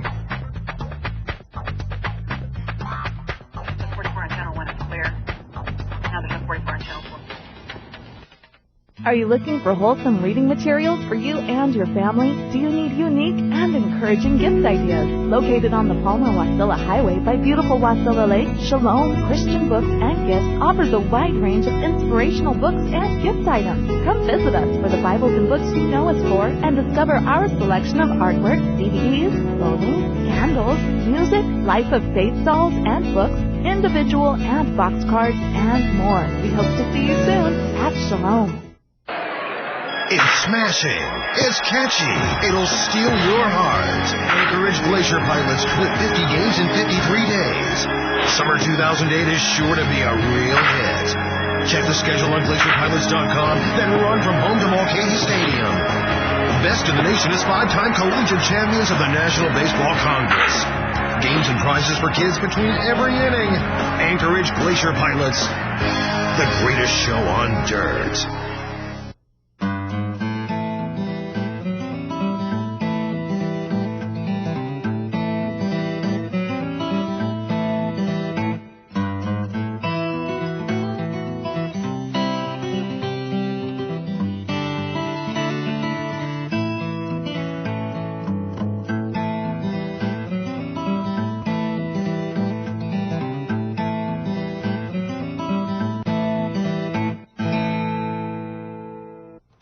Victor Goy, owner of Goy Construction in the Valley, is offering affordable homes for all Alaskans. Drive out and see why our Rosemary model in Paradise Lake won the Matsu Home Builders Association 2007 Golden Spike Award. Custom or not, your family will appreciate the many upgrades we build into every home. Call Goy Construction in the Valley today at 373-3032. At Goy Construction, we can do it. All right, welcome back to the Sullivan Arena. Halftime score, the Alaska Wild 26 and San Angelo 20. Well, the Wild trying to go 4-2 on the year. They're 3-2 on the season, which is a franchise. It's most, of course, in franchise history. And already after this short season, it's been 2 weeks off since they last played on April 10th when they defeated Fairbanks. Of course, they're back here again, Louisiana, the upcoming game for the Alaska Wild. And that should be a good one. As you take a look at the standings in the IFL, and that is coming into tonight, Louisiana, the Alaska Wild's next opponent. They are 6-0, undefeated. Corpus Christi right behind them at 5-1. The Frisco Thunder have a record of 5-3. Right now, the Alaska Wild stand right in fourth place, 3-2, and that is good enough for the playoffs, which is absolutely great. The Odessa Rough Riders are 3-3 on the year. Centex Barracudas, they're also 500, 3-3. Katy Rough Riders having a rough ride so far. They're 1-4.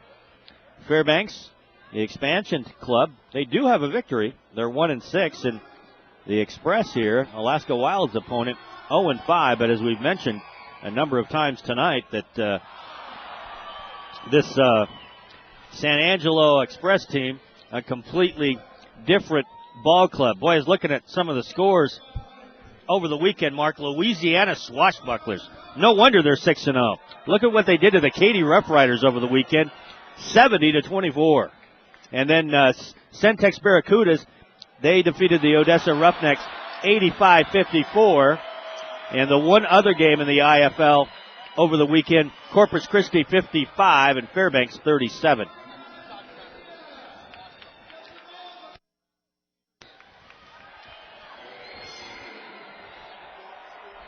Offense 74.5, scoring defense 23.3, passing efficiency 265 yards a game. We're going to win a lot of ball games that way. All right, we'll go to break. More halftime activities from the Sullivan Arena. The Alaska Wild leading it by 6. This is Alaska Wild football on 96.3, Alaska's Untamed Radio, The Wolf, and Family Net Television statewide. Back after this.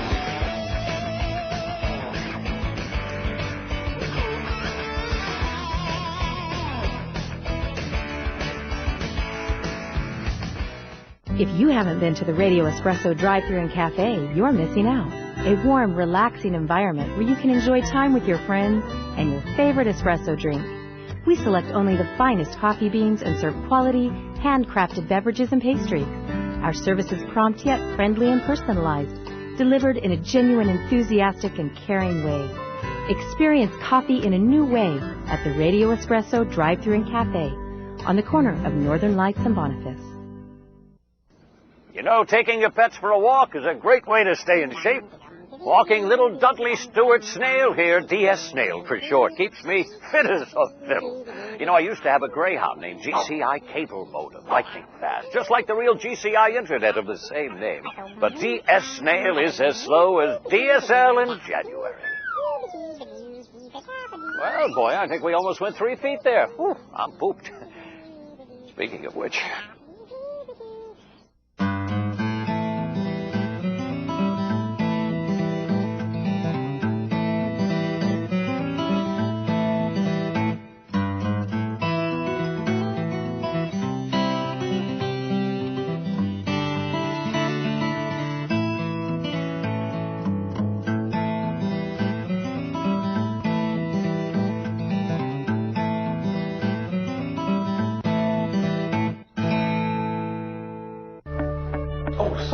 PC, hey, how's it going? Mac, what are you doing here? What do you mean, in a bigger picture meaning of life kind of thing? No, here in Alaska. PC, I've been here in Alaska for years, Alaska Mac Store. Alaska Mac Store? Yeah, Mac, it's right in the name. Pretty cool, huh? No, it's not cool. So, where are the dog sleds and the polar bears? It's a little warm for dog sleds, but isn't that a bear?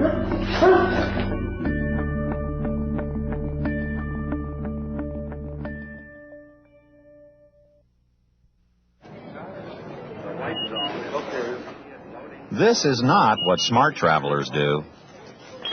Whoa. Oh, that's the keys. But this is. Go to thrifty.com. Compare our cars, compare our rates. We're not scared because we put our lowest rates out there every day. Thrifty.com. Book smart. Like any superhero, she looks like an ordinary citizen most of the time, but she's the scam brand, standing up for millions of Medicare recipients who are vulnerable simply because they don't know how important it is to protect their Medicare numbers, detect Medicare fraud, and report suspicious charges. The Scamgram works at her local SMP. Every state has one, and they're all dedicated to helping you protect, detect, and report healthcare fraud. Call your local SMP at 877-808-2468.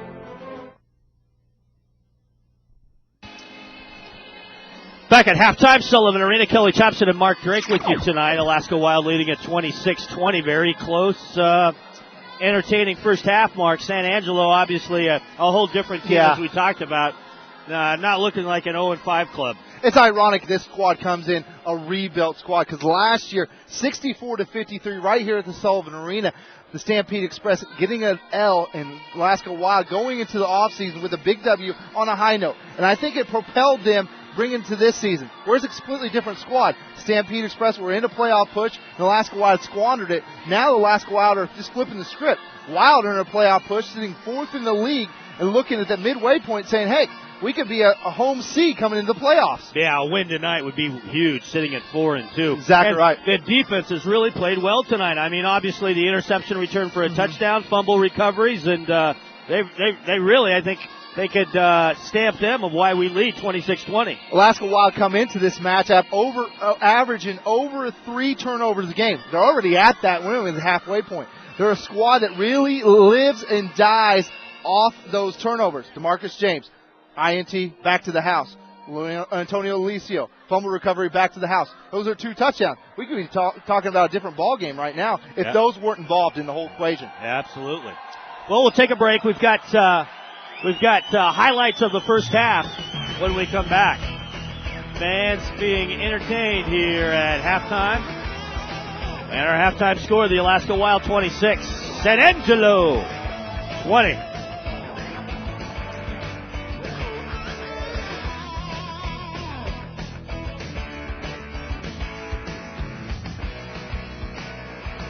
Alaskan-made Superior Logs. Simple yet superior. Superior Logs homes are designed to your specifications and bolt together in hours.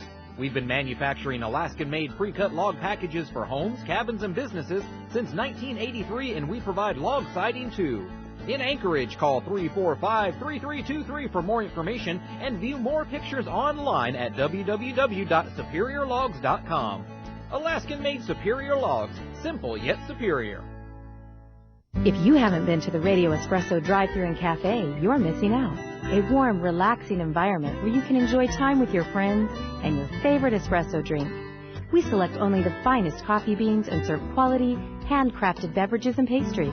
Our service is prompt yet friendly and personalized, delivered in a genuine, enthusiastic, and caring way.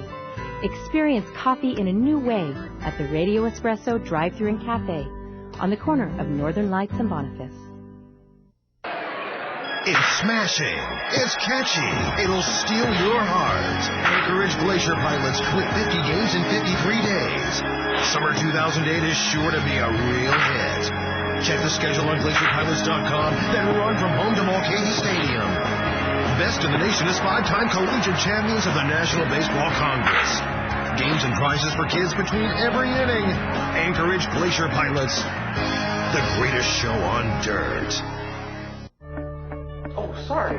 PC, hey, how's it going? Mac, what are you doing here? What do you mean, in a bigger picture meaning of life kind of thing? No, you're in Alaska. PC, I've been here in Alaska for years, Alaska Mac store. Alaska Mac store? Yeah, Mac, it's right in the name. Pretty cool, huh? No, it's not cool. So, where are the dog sleds and the polar bears? It's a little warm for dog sleds, but isn't that a bear?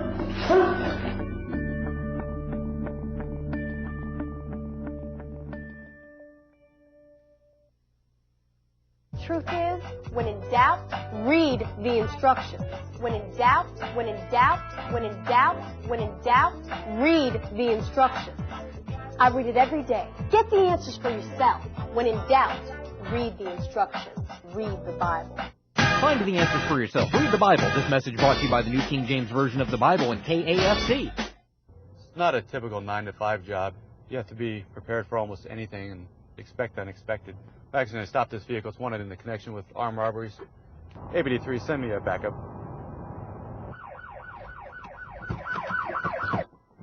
Stop, APD!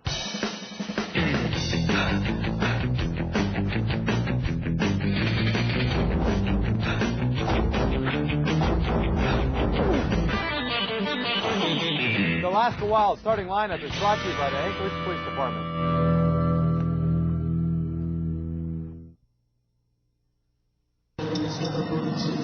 With Mark Drake, Kelly Thompson, halftime score, the Alaska Wild 26, San Angelo Stampede 20. As we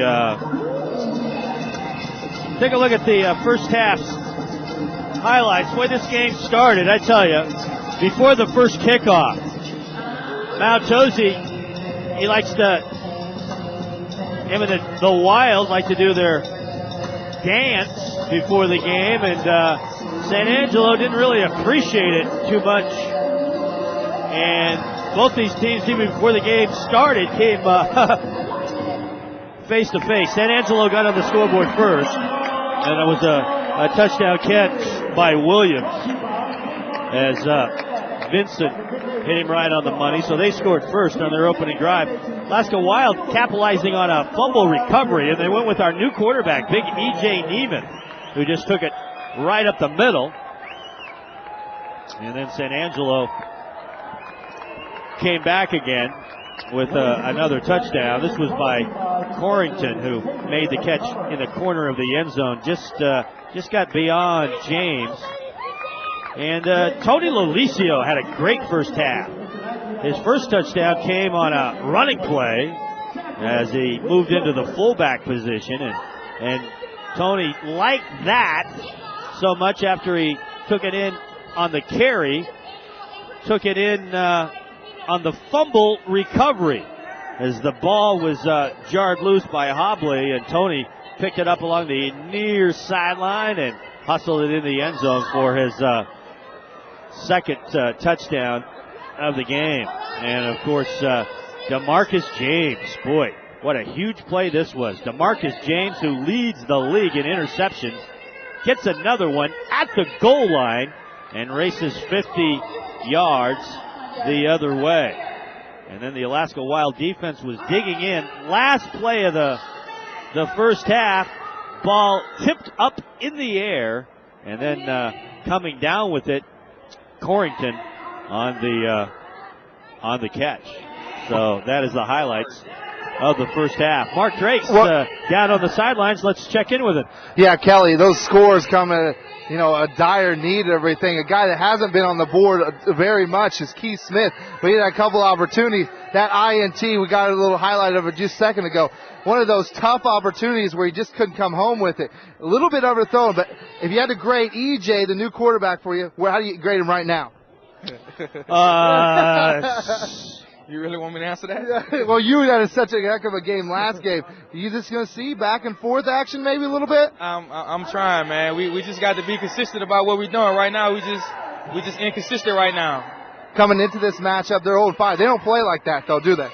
Nah, them boys they strapping up and they coming on with it, and it's time for us to punch back now. We're not punching back right now. What's going to be the key coming out in the second half of action? More touches for Keith Smith.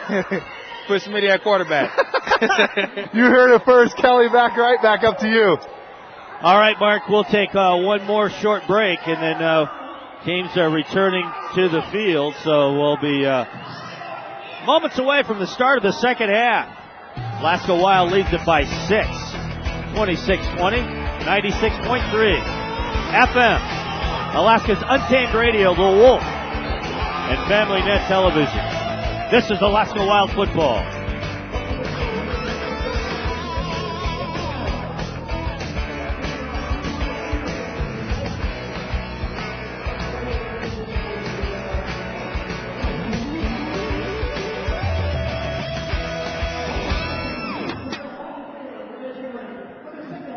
Victor Goy, owner of Goy Construction in the Valley, is offering affordable homes for all Alaskans.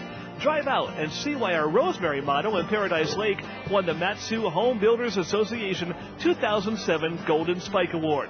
Custom or not, your family will appreciate the many upgrades we build into every home. Call Goy Construction in the Valley today at 373-3032. At Goy Construction, we can do it.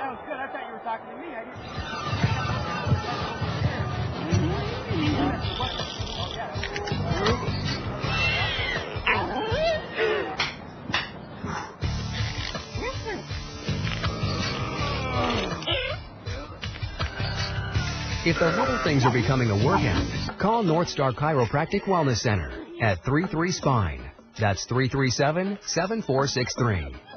Hey, mister.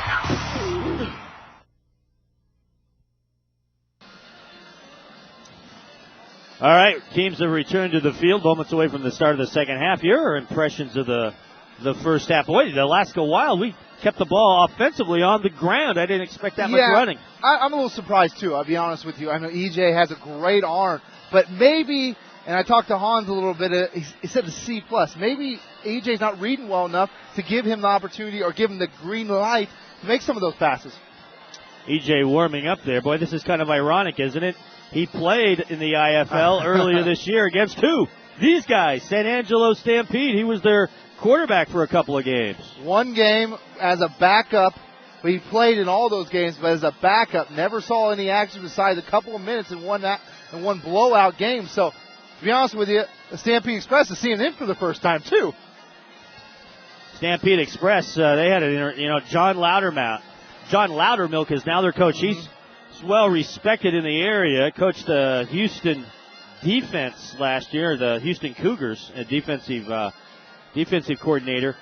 They had their two coaches from last year. This is what's kind of funny sometimes on the IFL. Their two coaches, they went through two coaches last year. Both of those coaches are playing for Corpus Christi this year. So when they play Corpus Christi, they'll be going up against their two coaches for last year. I mean, sometimes you can be shows that you can be a coach and then become a player in this league. Exactly right. One instance in Alaska squad is Delvin Miles. George Noga, also a slash offensive line coach slash player. It's an opportunity for guys that maybe that veteran card out there. Play a little bit, make a little extra money, also being a coach. You mentioned Loudermilk. Last year with the Frisco Thunder. Lost with the Frisco Thunder, and there he goes. Take a look at the stats, halftime stats. Taking a look at the rushing yards. Wow, 12 rushes, 17. Pretty impressive. Turnovers, though, the 3 and 2 mark jumps out at me. Stampede Express, 3. Of course, Alaska Wild, 3. Passing yards, wow, look at that number there, Kelly. Express, 135 compared to Alaska Wild's 22. Pretty interesting there. Fumbles on the night. Express, 3 fumbles and 3 losses. Alaska Wild put it on the turf twice, only lost it once, though.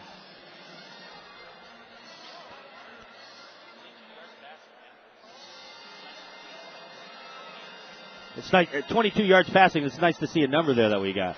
Exactly right. Second half, you got to be looking at some things that going into this third that you got to improve on. One of the biggest things, you look at that big 22 up there, passing yards. EJ has to be more efficient. They looked at the running game early. I think they have to start something out of the air attack. Okay, San Angelo will kick it off, and they do. Boy, they got a good kicker. Places it very well, Kelly. Riley from Navy. And this is DeMarcus James taking his time, follows some blockers, cuts it to the right, and takes it across the 20 to the 21-yard line. That was a different return. Mm-hmm. James saw, hey, I'm going to slow it up here a little bit, see where it's going to open up, and it opened up to the right. He was very patient on the return. I think it's a counter to what they saw early on in this contest. They really spread out and wall up James and make him dance a little bit more. That's an opportunity that where, hey, see if he can go full speed ahead and juke one person and take it to the house. He almost did, just had to be called back, though. All right, E.J. Nemeth. First start of a quarterback. So Wild have had 3 different starters the last 3 games. Nick Mystrom still injured. Halftime guest Keith Smith. The quarterback the last game. Here's that quick pitch to the right side and with some running room as he turns the corner. Thomas Ford. Boy, Ford is just a little spark plug, isn't he? Man, he's just so quick. Does a very good job getting to a hole and putting his nose in it and putting something out of nothing. Thomas Ford leads the team in rushing, averaging 23.3 a game. 3 touchdowns on the year. His longest was a 9-yard scamper. That was down at Corpus Christi. Actually, his first touchdown, Alaska Wild uniform this year. We talked a little bit about Ford. He was on the Fairbanks Grizzlies when they started the season. Wow. Okay, Nyan Taylor split out to the right side. Nyan's been quiet tonight. Very quiet. Well, everybody's really been quiet with only 22 passing yards in the first half. EJ kneels down under center, takes the snap, and it's a quick shovel pass to the right side. He just pushes it. It's almost like a shot put down along the line of scrimmage. Keith Smith caught this one and picks up a short gain, maybe just about a yard on the right side. It'll bring up second down and 9. Ball sits at the 17-yard line. 2 little pitches to the outside. I think they're going to loosen up and something going deep. Obviously have to. It's second and about 9 or 8. So look for something a little fake and then a fade back to Nyan Taylor. Their go-to guy if they're going deep. Receivers 2 to the left. The specialist, Thomas Ford, goes in motion. He's on the left side. Nemeth from shotgun takes it. He's got plenty of time. Runs to his right, now fires, looking for a fullback, and makes a completion to Gary Harris. And Gary, man, he paid for that, and he's still on the ground, slow to get up. He got hit hard in the back. Nemeth had plenty of time, Mark, but no one was open, and the big guy rolled out. His only man that he could throw it to was Harris, threw it a little behind him, and Gary got hit by a couple of guys right in the back. Exactly right. Taking a little shot, and he's going to jog off the field. Man, and I know he's hurt, but he's one of those tough guys. Usually used as the blocking back for the Alaska Wild. Caught that one out, and that was kind of a dump-out play by E.J. Nemeth to bring up 3rd and long. Nemeth talking to him in the Alaska Wild Coaches Show Wednesday, 8:30 to 9. That's coming up this week. But last week we talked a little about the quarterback situation, what he does. And he said, the only problem with E.J. right now is decision-making. That was a pretty good decision-making process right there to flip it a little bit and make something out of nothing. Now EJ has to work what he does and see if he can get a little bit of longer passing yards on those second and long situations. Boy, I didn't see a flag come down, but evidently one did, and it's on San Angelo. Man, they had 7 penalties in the first half. Here's their 8th, and it's 5-yard variety. A hold is called on the Express. So gives the Wild now the football. Second down, the ball at the 11 of San Angelo, and they need about 3 yards for a first down. EJ from shotgun, takes the snap, fires, got Nyan, goal line, touchdown, Nyan Taylor.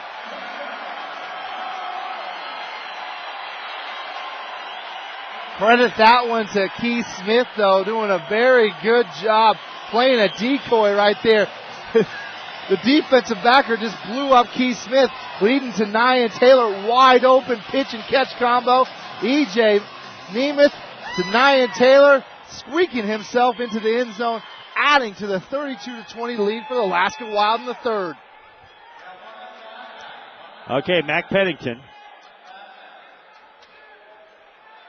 on to kick the extra point.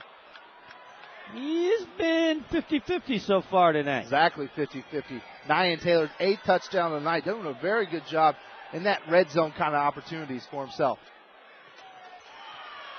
It's good. Pennington slices the uprights and gives the Wild now a 13-point lead, 2-score lead at 33-20.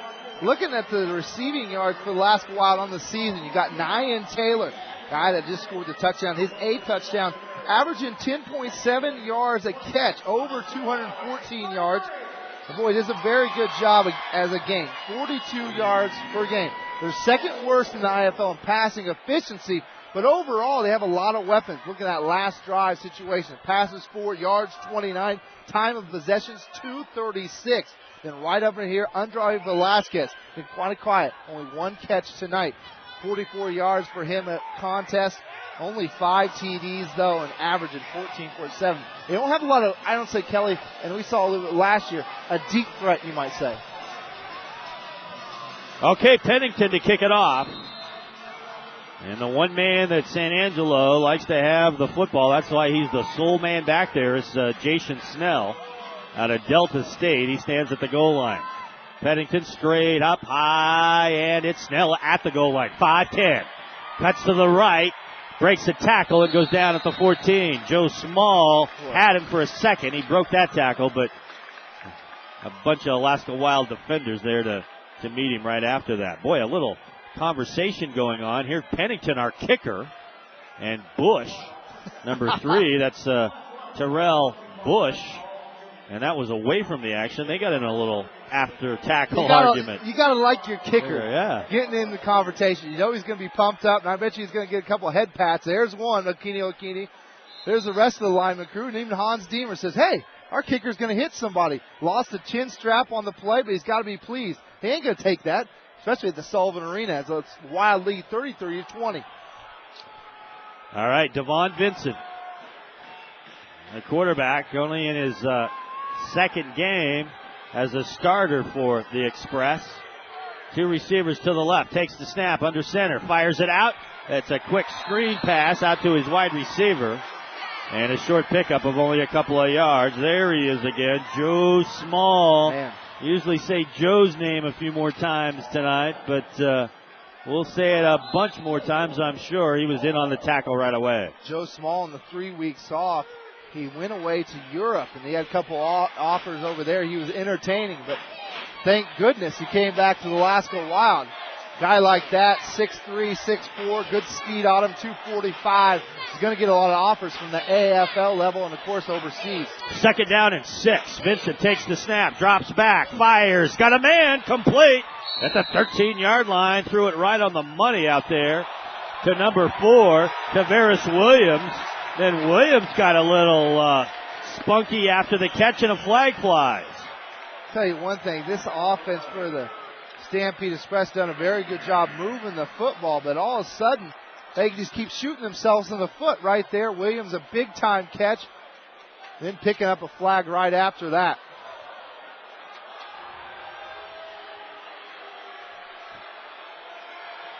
Long conference by the officials. They still haven't signaled who this flag is going to be on. However, the Alaska Wild players were clapping. Well, a dead ball, personal foul against goal. 9-yard penalty. Still first down. Still first down. Personal foul against goal. 9-yard penalty. Still first down. All right, that's a major penalty yardage, 9 yards. The Stampede will have it 1st and 10 just beyond midfield at the 23-yard line of the Alaska Wild. Clock running, 10 minutes, 40 seconds remaining here in the third quarter, and the Wild lead it by 13, 33-20. Kind of a close matchup last week, 2 weeks ago, Fairbanks Grizzlies. This was already a foregone conclusion. Vincent takes the snap under center, drops back, fires, got a man complete, and he pays for it. No, he hit him so hard he jarred loose. The catch, DeMarcus James right there on the defense to knock it out of the hands of Corrington. Corrington, I thought, had it marked, but DeMarcus James hadn't hit him yet, and when he did, Corrington could not hold on. Corrington went up for that one, spread himself, and when he came down, DeMarcus James is right there on the belly. Head to football means ball on turf. Incomplete pass, 33-20, 9:54. And the more this game goes on, the more chippy it gets and the more physical we're seeing out there on the Sullivan Arena turf. Yeah, our highlights had both teams shouting at one another, pushing a little bit even before the kickoff. 2nd down and 10. Vincent under center, 3 receivers to the left. Takes the snap, takes the handoff. Oh, facing some pressure, just gets rid of it as he scrambles, and it's picked off. It's picked off by DeMarcus James again, down at the 10-yard line. Wow, we talk about DeMarcus James, it seems like every single segment. His 2nd INT of the night, one he brought down to the house right before the halftime buzzer, and then all of a sudden, what's he do again? Right in the 3rd, goes up and gets it and comes down with it. His 2nd INT of the night. This was not going to be brought down to the house, but it's going to stop a big drive for the Express with the lead 33-20. So they'll mark it forward progress, 12-yard line. And E.J. Nemeth loads up the shotgun. 3 receivers to the right. Now Keith Smith goes in motion left. And they'll fire it. No. Miscommunication there. Smith. Stop and go. Yeah, Smith thought it was a go, and EJ thought it was a stop. We've got a timeout on the field by the Alaska Wild, so we'll break away as well. 8:55 left in the third. The Wild lead by 2 scores. It's 33-20 on Family Net Television and 96.3 The Wolf.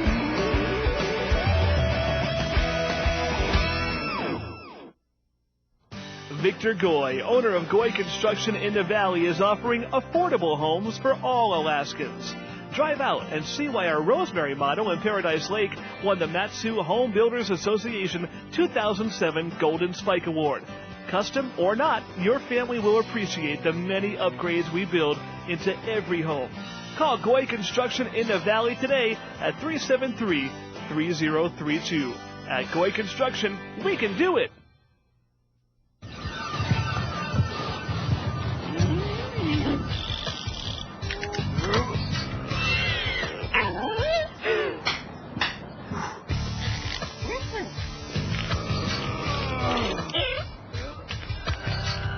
If the little things are becoming a workout, call North Star Chiropractic Wellness Center at 33 Spine. That's 337-7463.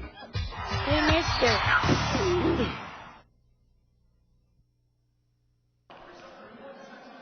Kelly Thompson, Mark Drake. Here we go. 2nd down and 10. Wild at their own 12-yard line. E.J. Nemeth in shotgun. Fires. Got an open man. It's Nyan Taylor making the catch at the 20-yard line. And the ball stripped out of his hands, and San Angelo's got it. Didn't see that one on there. We're going to have to check the look at the replay, but Nyan Taylor did a very good job getting very close, if not the first down. They kind of lost the handle of it and just threw it down on the Sullivan Arena turf. And a couple of Stampede Express right there to gobble it up.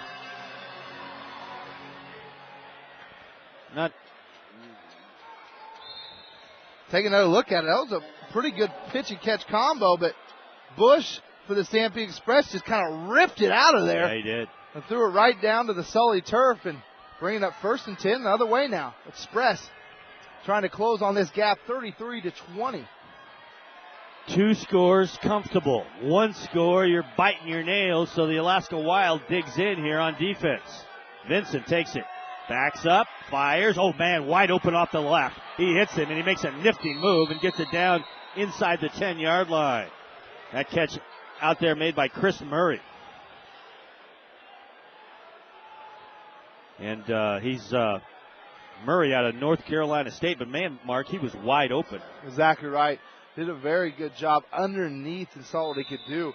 Doing a very good job running off the DB and getting space about 5 or 6 yards and sitting down, making the catch, picking up a first down for the Express as they poised to close in on this lead. Wild 33, Stampede Express 20. Yeah, 7:40 remaining here in the third quarter. Crowd now chanting defense. It's been kind of a quiet crowd typically. Here's some pressure. We might have another sack. Vincent is going to be ruled down. It is a sack.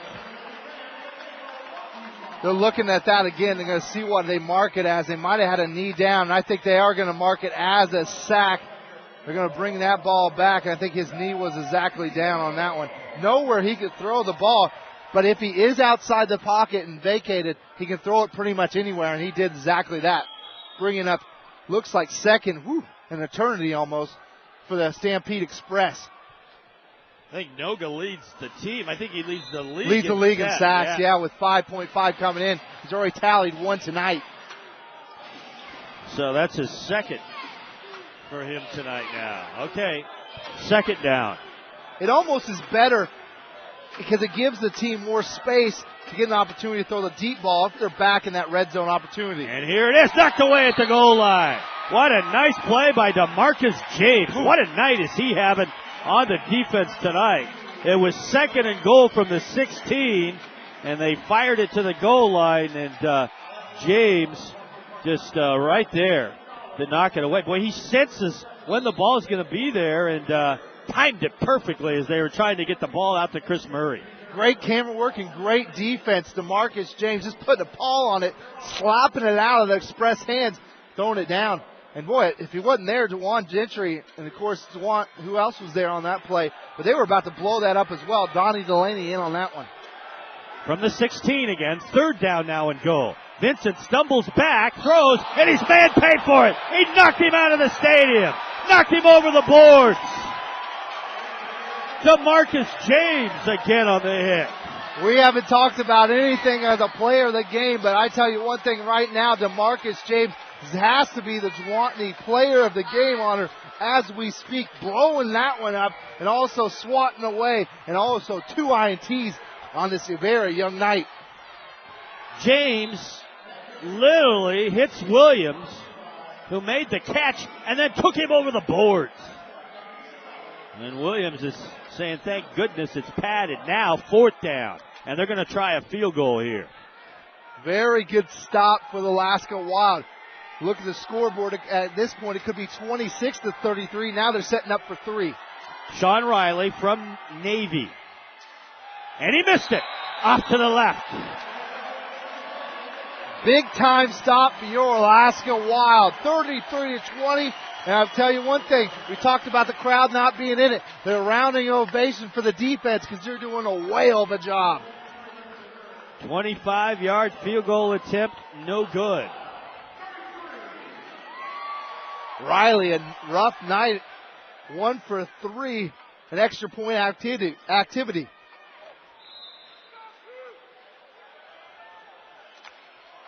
So, here we go. The Wild take over from their own 5-yard line. Clock running, 4 minutes, 45 seconds now remaining here in the third quarter. E.J. Nemeth. Oh, juggled it from the end zone, throwing it deep, and no one's back there. No receiver even close. That time Nemeth threw the bomb, and both receivers for the Wild did simple 15-yard and hook patterns. And they're coming over and explaining it. The head coach Hans Diemer, who has a kind of a strange look on his face. Well, he was asking Keith Smith, why'd you stop? Why'd you stop? I think he mentioned, hey, I saw the ball in the turf. Got to turn around, see if it's anything. But E.J. Nemeth picked it up and gunned it, but I don't think it was anywhere close to Keith Smith's range. And let's see.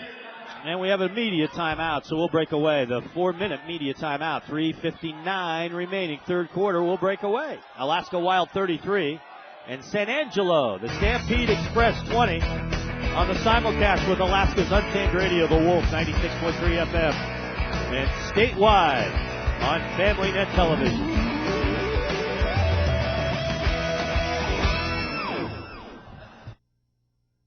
Ice and snow are two of the things that make our winters beautiful but can be enemies to your roof. Holland Roofing has many years of experience working in our harsh Alaskan climate. Whether you need snow removal, repairs, or a full roof replacement, don't wait for the busy construction season. Call today for a free estimate and find out how you can save money with our winter special. Call Holland Roofing 344-9911, a company you can trust for quality products and quality workmanship.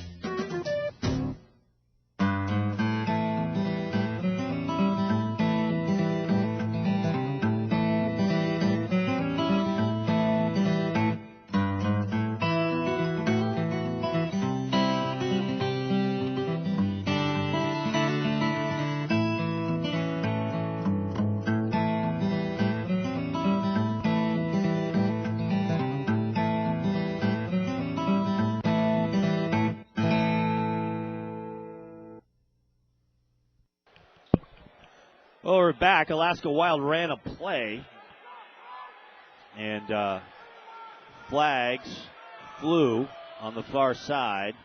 I think they're talking to the captain for San Angelo, so this looks like it's going to be on the Alaska Wild. Welcome back, Kelly Thompson, Mark Drake. The Alaska Wild leading up by 13, 33-20. It's been a close game so far tonight. In fact, the Stampede jumped out first. Looking at the score, 33-20, you really don't understand how close it really has been. This contest top to bottom. E.J. Nemeth, his first go at it, came in at halftime, only 22 yards. Kind of been stumbling a little bit for the Alaska Wild. They're down in 15 from his own end zone. Throws. He's got a man. Caught. Touchdown. Keith Smith.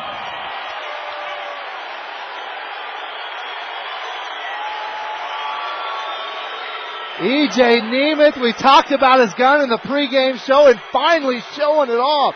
End zone to end zone. We saw last week, 2 weeks ago, Keith Smith do it, hoisting his way end zone to end zone, but this time it was E.J. Nemeth to the aforementioned Keith Smith. Touchdown, Alaska Wild.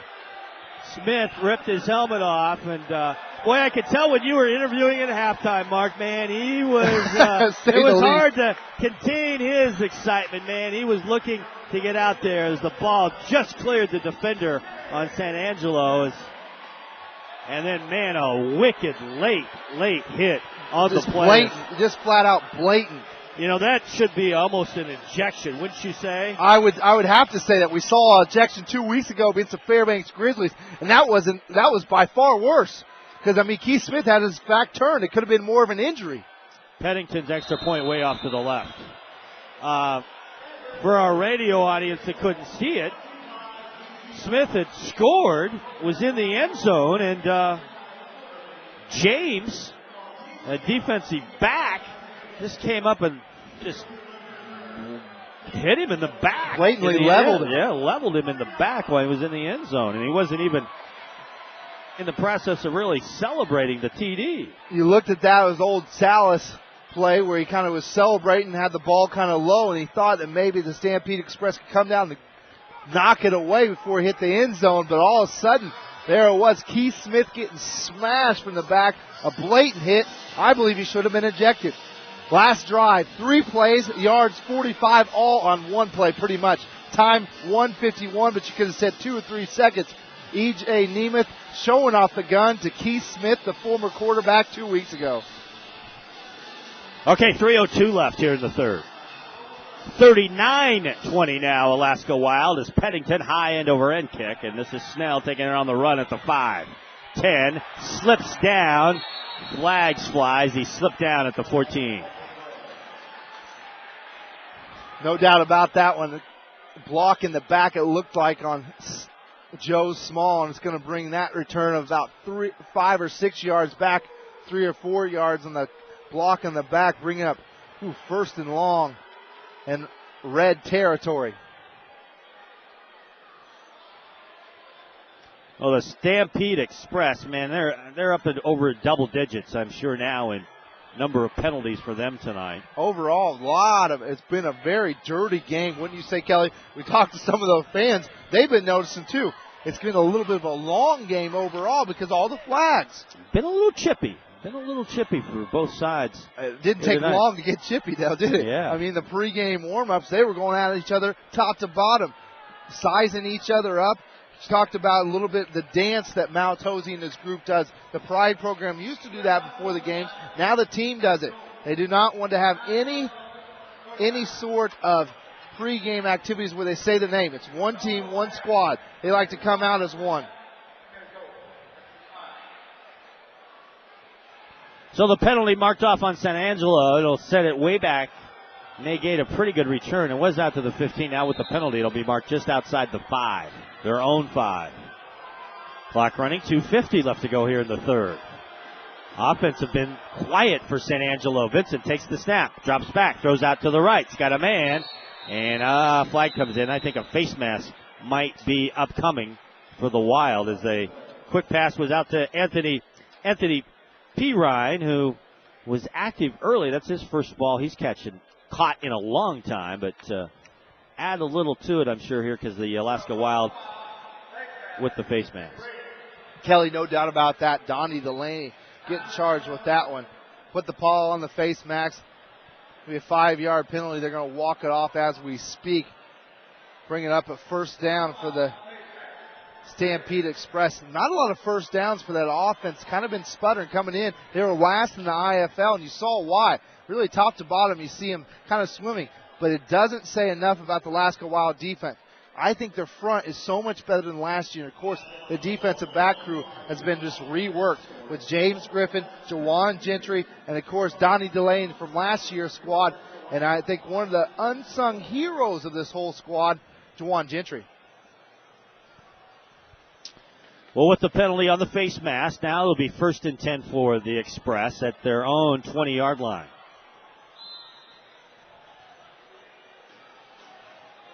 Devon Vincent, second game as a starting quarterback. Takes the snap, drops back. Looks. No one opens. Got to scramble. Runs to his left. Throws it up in the air. Intercepted by guess who? DeMarcus James again. He might take it all the way again. He does. DeMarcus James, second interception returned for a touchdown tonight. And his third INT. Boy, if he gets his paw on it, he has one thought and one thought only. Bring it back to the house. He was last 2 weeks ago IFL Defensive Player of the Week. He's probably going to earn it this week as well. He is so good at his position, isn't he?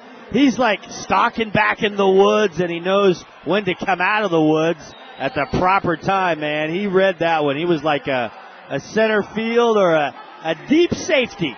And he just came up, read it, and intercepted it and took it all the way. And Vincent just needs to stop and think a little bit about it. Don't throw off his back foot. Every single one of the INTs tonight has been thrown across the back of his leg and also thrown across the back of his foot.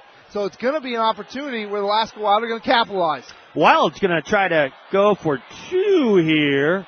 And they tried a little shovel pass along the sidelines, which was stopped. So the extra point, no good. And also ugly. Yeah, very ugly. Looks like they tried to catch the Express a little bit off guard and set up very quickly for that. And I don't think E.J. Nemeth looked around to see if his trips to his right were really set up for that opportunity to get it in the end zone. Nonetheless, 45-20, Alaska Wild poised to get 6 straight at home with 2:22 left in the third. Well, we should remember E.J. Nemeth, remember the team after the April 10th game, really, Coach Hans Deemer said, everybody take a week off, get healthy, come back in a week. And so basically, it's just been a week with the 2-week layoff, a week for E.J. Nemeth to get to know his new teammates and his teammates to get to know our new quarterback. And then that week off, he did have some local guys throwing the football, explaining the offense. He was up there. He kind of left the Stampede Express, and then 2 days later, he flew up here on kind of a last-minute offer. Snell takes it at the 5, up to the 10, looks for a block, doesn't get it, and goes down hard at the 10-yard line. Nice. Open field, shut down tackle by Anthony Shelton. The local kid from Diamond High School. Huge size on him. 6'5", 6'6", kind of a wiry kid, but if he wraps his arms around you, you know you're going to go down to the Sullivan Arena turf very hard. You saw it right here. Yeah, Shelton busted through a blocker, grabbed Snell, and whipped him or swung him around at one time, and then dropped him right at the 10. Spin cycle. Looking at this roster top to bottom, not a lot of Alaska kids. You got Maltose now. You got DeJuan Gentry, a local guy. But after that, you kind of sputter and try to find names. One of those guys is doing a very good job is Anthony Shelton and Antonio Lalicio. Okay, 1st and 10. Vincent, he's been into some interception problems here. Quick crossing pattern. A quick pass is completed to Chris Murray, who makes the catch and picks up a quick 7-yard gain as he broke across the middle. Vincent right there to deliver the pass. Clock running with 1:35 remaining here in the third quarter. Again, Alaska Wild leading it by 25 now at 45-20. Talked to the last game, Fairbanks Grizzlies a couple of weeks ago, didn't really have a chance. Now we have a little bit of a ball game. In IFL football, 25 isn't nothing. You can score in an instant. Speaking of Fairbanks, they'll entertain San Angelo next Saturday. Kind of interesting what we've seen the last couple of weeks. Odessa Roughnecks a couple of weeks ago, they came from the Fairbanks Grizzlies right down here to the Anchorage, stayed a couple days in Alaska in the last frontier, and played a game right here at the Sullivan Arena. Now the Stampede Express come up here to Anchorage, then they fly up north, or of course they could drive up north and stay there a little bit. I got the inside scoop on that. They arrived here late Saturday, early Sunday morning hours. And on Wednesday, they were all flying up to Fairbanks. Flying top to bottom? Yep. Nice little effort there. Of course, they'll have to practice a little bit here. Kind of talked about all those Texas schools. They practice outside. We got a foot of snow out there. I don't think they're going to go to AFS, get too much time on that field. Vinton, quick pass to his right, completed out there to Williams, Tavares Williams, who makes the catch and gets the first down and takes it to the 20-yard line of the Alaska Wild. They needed about 4 for the first, and they end up picking up about 7 on the play. The Express really looking for something deep, and I tell you one thing, everything in the backside of the defense has been pretty much gobbled up by one man and one man alone. DeMarcus James, 3 INT, 2 back to the house tonight. Last play of the third quarter, and it'll fall as an incomplete pass. 15 minutes of football remain. And the Alaska Wild lead at 45-20 over the San Angelo Express. Fourth quarter of football coming up next. The Wild 45, San Angelo 20. This is Alaska Wild football.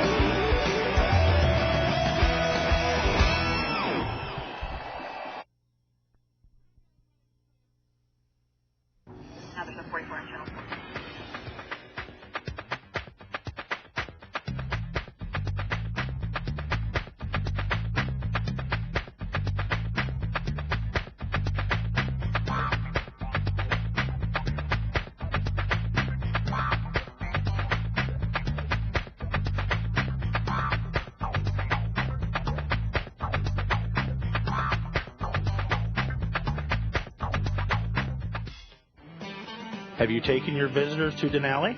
Have they seen a bear? I'll bet they've never had a reindeer omelet. Well, now there's one last place to see, Gwinny's Old Alaskan Restaurant. At Gwinny's, enjoy our sizzling New York steak. Or how about Alaskan king crab? Gwinny's, where our portions are as big as our heart. Enjoy our friendly pub for an after-work refreshment or just to meet up with old friends. Gwinny's Old Alaskan Restaurant, a favorite Alaskan landmark for over 30 years. Come taste Alaska. Kelly Thompson and Mark Drake with you back on 96.3 the FM, The Wolf, Alaska Untamed Radio, statewide tonight on Tape delayed on Family Net Television. Start the fourth quarter. The Wild leading at 45-20. Second down and 10 for San Angelo. And Vincent going back to pass. Pump fakes, throws in the end zone and overthrows his man. Oh, man, would he go for another interception? You bet. DeMarcus James, but no, James couldn't catch that or the intended wide receiver for San Angelo. That was well overthrown. The cheerleaders in the back of the end zone had to get out of the way of that one. Alaska Wild Coaches Show Wednesday, 8:30 to 9. Talking to the coaches on that program, they said one thing about DeMarcus James. He might not have the footwork, he might not have all the tools, but one thing he is very good at, he is athletic, as athletic can be. Does a very good job closing speed, 4.4, 4.5 40, and also has over a 42-inch vertical. Third down and 10 now for San Angelo. Vincent back to pass, pumps as he looks to his left, no one open, scrambles, fires back cross field, and he's got his fullback that's wide open, and he takes it into the end zone for a touchdown. Is that a fullback and a lineman? Boy, he is a big boy. The big-time catch and rumbling and stumbling his way to a touchdown. Jeez, is he big. Catching it and finding a way to the end zone. Big number 28. Terrence Smith, 6'1", 250. I think that's generous. Yeah. Linebacker and fullback. 250 out of the backfield. And you look at some of those guys that were about to. Donnie Delaney, 6 foot, maybe 135 soaking wet. DeMarcus James, maybe 6 foot, maybe 125 pounds soaking wet. As he hit him, I think from our vantage point up here with Smith's size, we knew the only key, if it was going to be a touchdown, it was going to be if Smith caught the ball. Once he caught the ball, it didn't look like anybody was going to be able to. I thought they were doing one of those halftime promotions where they bring a truck out and they drive it through the middle of the field. Yeah. That's what it looked like. Absolutely. Just some ugly colors of maroon and yellow. San Angelo tries to go for 2, and it's an incomplete pass. And almost took out 2 or 3 cheerleaders in that play. Boy. Crossing route for the Stampede Express, and outstretched hands, couldn't come home with it, but almost came home with 2 or 3 cheerleaders. Yeah. Chris Murray was the intended receiver. And another souvenir for another lucky fan here at the Sullivan Arena. 6 plays, 36 yards on that last drive for San Angelo, making it a 45-26 score right now. Next game marked out till May 11th, so another little bit of a break for Alaska Wild. It's a home game, and boy, look who's the opponent. Oh, tough one. Louisiana Swashbucklers. They defeated Katy this weekend 70-24. They just been putting up not only wins as they're 6-0 Louisiana, but they've just been lighting some people up. I know, dominant top to bottom. By far the best team. I talked a little bit about it. Scoring offense, averaging 74.5 points a game. Scoring defense, how about this margin? Only averaging, giving up 23.3. Wow. Oh, here's the kickoff, and it's taken by Gentry at the goal line. Breaks a tackle at the 10 and stretches his way out before being brought down at the 15. Looking at top to bottom, you look at some of the stats. I mean, Antonio Lisi had a big game. 2 touchdowns in the night. You got Joe Small. It seems like in every possession he was involved in for the defensive squad. But you got to go to one name for Gwatney and Associates play of the game right after this one's over. One person. 2 weeks ago's IFL Player of the Week, defensively, DeMarcus James. Don't you have to agree, Kelly? Oh, I do. No doubt about it. That's an easy one on the Gwatney and Associates Player of the game. All right. 1st and 10, Alaska Wild, E.J. Nemeth. He'll go out of shotgun. Takes the snap at his own 10. And going deep. He's got a man! Touchdown, Keith Smith! We talked about in halftime that Keith Smith even mentioned, I'm not getting enough touches. I want some balls. And boy, E.J. Smith is looking for one person, and it's been Keith Smith. 2 touchdowns already in the second part. That was a strike to Keith Smith in the end zone, 5 yards out, and it scampers in his second touchdown, 3rd of the year. 35-yard touchdown catch. I don't want to say it right now, but I think EJ gives a different little weapon to the squad than the last couple quarterbacks. I think he has a little bit better gun. Do you have to agree, Kelly? I do. And Smith just, man, did he blow by his defender there with his speed. A lot of green between them as Alaska Wild set up for the 2-point conversion. Nemeth under center, takes it, and it's going to hand off to Gary Harris, and that is going nowhere. Good job there by the Express defense to gobble that one up. Gary Harris, one of those guys that can rumble and stumble his way for 3 or 4 yards, but not a guy that can scamper and make the extra move to get into the end zone. Last drive, 1 play, yards 35, time of possession 18 seconds. That's kind of generous because Keith Smith's 40 time is way faster than that. Yeah. 51-26 now. Our score, the Alaska Wild, 13:30, just underway here, fourth quarter, 13:30 remaining. It's got to be tough for San Angelo. Kind of expansion team last for the Alaska Wild, so we kind of know what it was like. Yeah.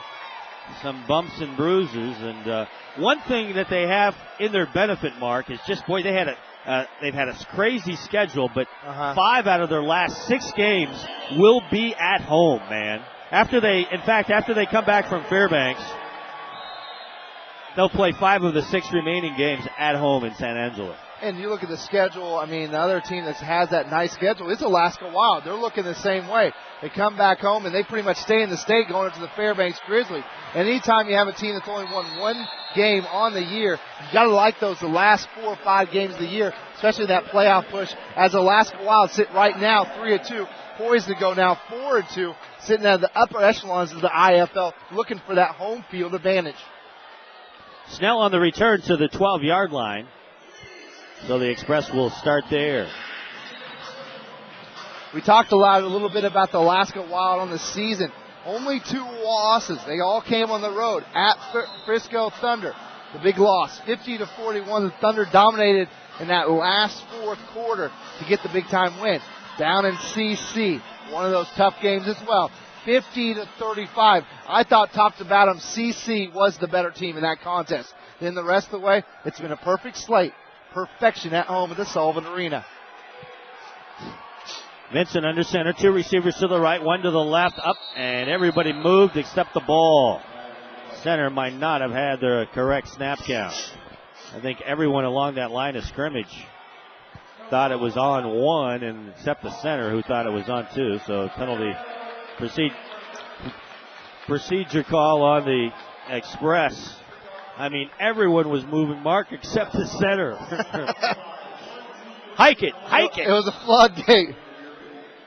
He was the only one listening to the huddle, obviously, on that one. The guard was moving, and you get that big 300-pound frame. Maybe he was the only one who wasn't listening. Everyone else was moving. Vincent, the quarterback, looked like, hey, snap it. Little pinch in the rear end. Let's do this. Try it again. 1st and 13 now. Vincent under center, drops back. From his own 1, fires it. Oh, he had a man wide open, but missed him on the pass. Boy, Tavares Williams was wide open as he broke across the middle, but Vincent couldn't get the ball there in time. Vincent came in with 3 touchdowns and 150 yards, 57 yards passing on the season. Yeah. 1 TD tonight.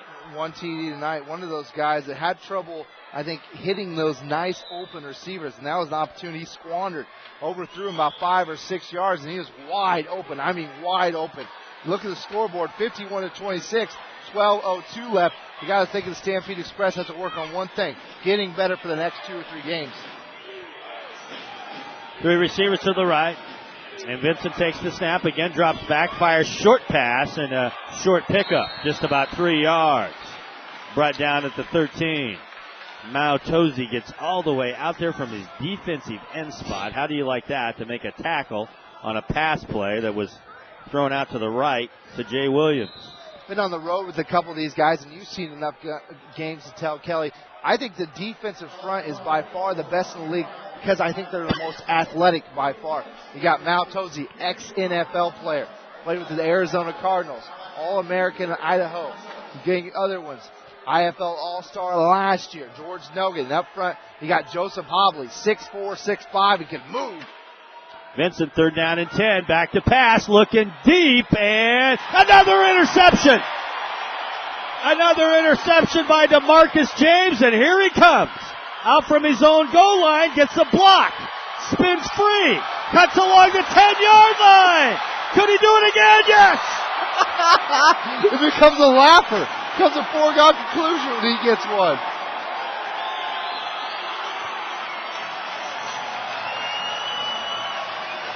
It should be named Gwatney and Associates and the DeMar James Trophy after the game. DeMarcus James taking another gander out at Kelly. We haven't seen athletic ability here at the Sullivan Arena like this. He's just been on fire tonight. Ball was a little overthrown, but that's what James does. He reads the quarterback. As a defensive back, he reads the quarterback more than the wide receiver, makes the interception. So there he is, gets up and says, hey, can I do it again? Man, he got a huge block at around the 25-yard line. Yeah. And then he just kind of ran along the 10, crossed the field at the 10, and then there was just one man to beat, and he beat him. Nyan Taylor on the fake. He was holding for Pennington, and they try to pass it in for the 2-point conversion. That's been one trouble for the Alaska Wild tonight, though, has been extra points. They've come up empty. They came up empty a lot of times on that. Why don't we take a break? Timeout on the field, 10:49 remaining. And right now, the Alaska Wild in control, 57-26. Back after this.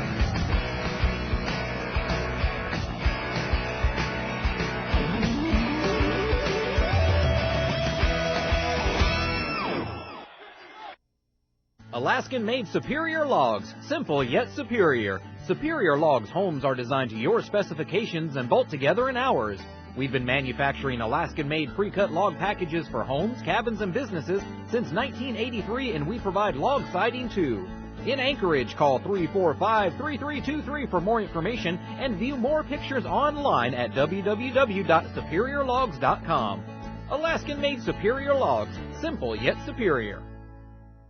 If you haven't been to the Radio Espresso drive-thru and cafe, you're missing out. A warm, relaxing environment where you can enjoy time with your friends and your favorite espresso drink. We select only the finest coffee beans and serve quality, handcrafted beverages and pastries. Our service is prompt yet friendly and personalized, delivered in a genuine, enthusiastic, and caring way. Experience coffee in a new way at the Radio Espresso drive-thru and cafe on the corner of Northern Lights and Boniface.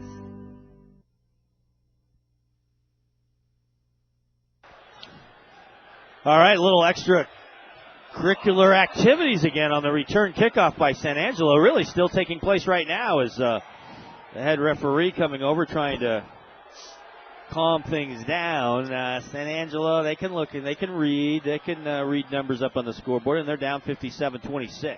And Andre Velasquez on that one, slapping the other team's opponent right in the face and picking up another flag on the play. We talked to some of those fans down there. I take it they're keeping count. That was for sure. One thing that plagued the Wild was penalties, but not as many tonight for sure. Exactly right. Those Fairbanks Cruisers, there's a lot of turnovers the March the 6th. But overall, you talk a little bit about those games. Those are the first games of the year. Someone just got ejected, but I didn't catch the names. Yeah, it was Velasquez. Velasquez taking a little trot here in a little bit. And then when you say a 57-26 pounding right now, as the Alaska Wild players call it, the Terror Dome, probably need to get guys like that. They're going to do a little extracurricular activities out of the ball game because it's a foregone conclusion. All you're going to do is get guys hurt.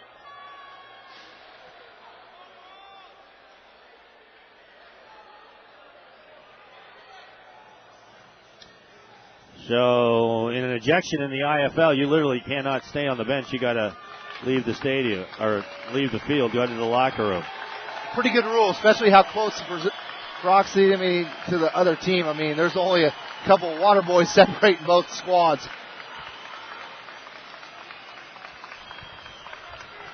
Andre Velasquez will lead the game with 2 catches on the night. A little over 25 yards. Unofficially. So San Angelo have it 1st and 10 at the 17-yard line. Glad to have you on the simulcast tonight, 96.3 The Wolf, Alaska's Untamed Radio, and Family Net Television. Kelly Thompson and Mark Drake with you. 10:42 remaining. I like those. Referee called them gold. Boy, those are yellow jerseys, aren't they? Bright yellow. Yield yellow. Ew. Vincent, quick pass out as man caught it, but then fumbled and dived on top of it. James Griffin had a chance on that one. Juwan Gentry and Donnie Delaney on the tackle. There was big old Joe Small as he gives a high five to the fans in the front row, taking another look at that. Nice catch off the turf and tried to make a little extra juke, and then Juwan Gentry slapped it down and also got his head on the football. Went down to the Sullivan Arena turf, and no one could come home with it. That was Tavares Williams on the catch for the Stampede. Okay, second down and 10.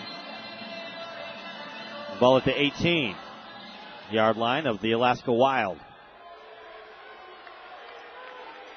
Two receivers left, and the offensive specialist, the man who can go in motion to the right.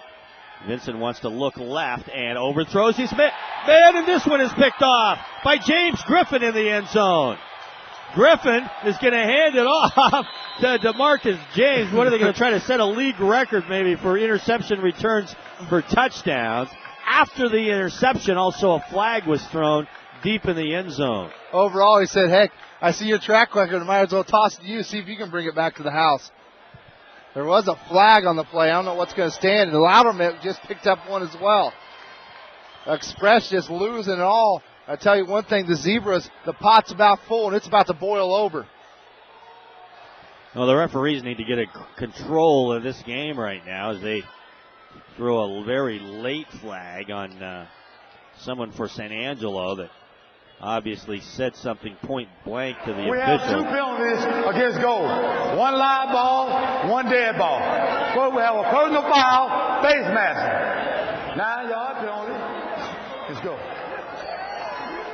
Personal foul, face mask, 9-yard penalty. Let's go.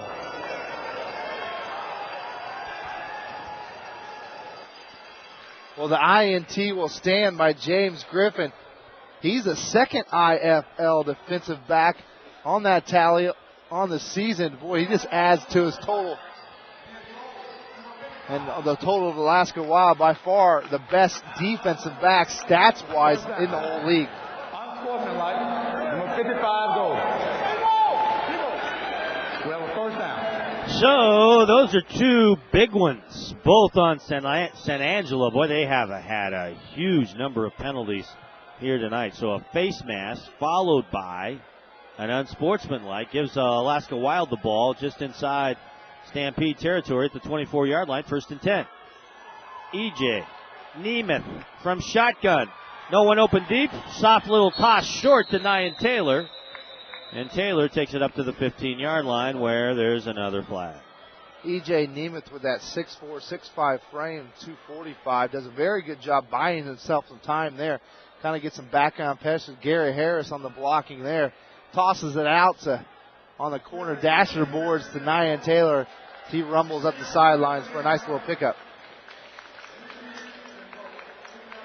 Another penalty on San Angelo. This is on the illegal defense. Remember, one of the linebackers back in the box can't leave the box. That was one of the problems the Alaska Wild was suffering, particularly in the Fairbanks game. But, boy, we haven't seen any kind of those rule penalties, particularly on the defense at all here tonight. And I kind of put Donnie Delaney out there to hang a little bit, mentioning him. It was like he was out of that jacker position, but it was that nose guard, a little bit of shading left to right. You have to be an IFL football. You have to be straight up. And I said Donnie Delaney was doing that jackbacker moving position, and he actually wasn't. It was that shadowing. Nemeth takes the snap, fires. Oh, this one almost picked off. Ooh, number 7 closed nicely. Yeah, that is Will Jones. And he nearly picked it off. Did knock it down. And it'll be 3rd down, and we have a timeout on the field. Timeout with 8:56 remaining. We'll take a break as well. The Alaska Wild in control. They lead it 57-26 on Family Net Television and 96.3 FM. The Wolf.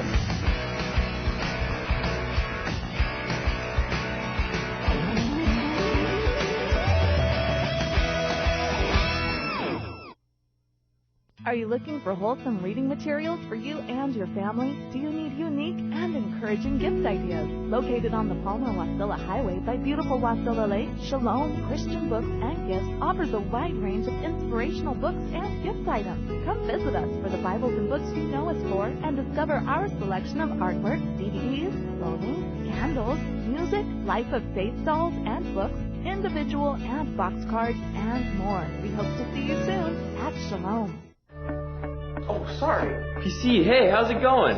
Mac, what are you doing here? What do you mean, in a bigger picture meaning of life kind of thing? No, you're in Alaska. PC, I've been here in Alaska for years, Alaska Mac Store. Alaska Mac Store? Yeah, Mac, it's right in the name. Pretty cool, huh? No, it's not cool. So, where are the dog sleds and the polar bears? It's a little warm for dog sleds, but isn't that a bear?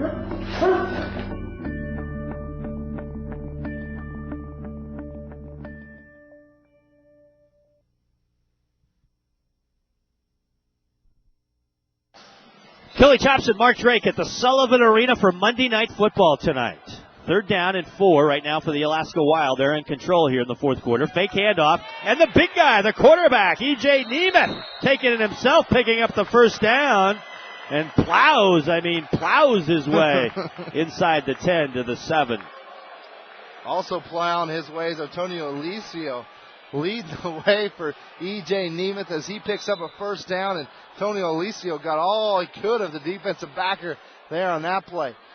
Look at the scoreboard, 57-26 in the 4th, and every time you look around, it seems like the Alaska Wild defensive and awesome been top to bottom just dominating. Interested to see in the Alaska Wild Coaches Show this Wednesday, 8:30 at 9 o'clock on 96.3 The Wolf. What E.J. Nemeth has to say about his play overall. At halftime, coach gave him a C. I think he's got probably a B or an A this quarter. Takes the snap here, and it's a quick handoff to Thomas Ford. Ford didn't have anything open to the left, so he cuts, or open to the right, so he cuts back to the left and scores for the Alaska Wild. 7-yard TD run. As he looks up on the Jumbotron, the Family Net instant replay up on the wall, and admires his work, as you do too. Oh. Did a very good job stretching out and finding a way to get it over that pylon in for his first touchdown of the night.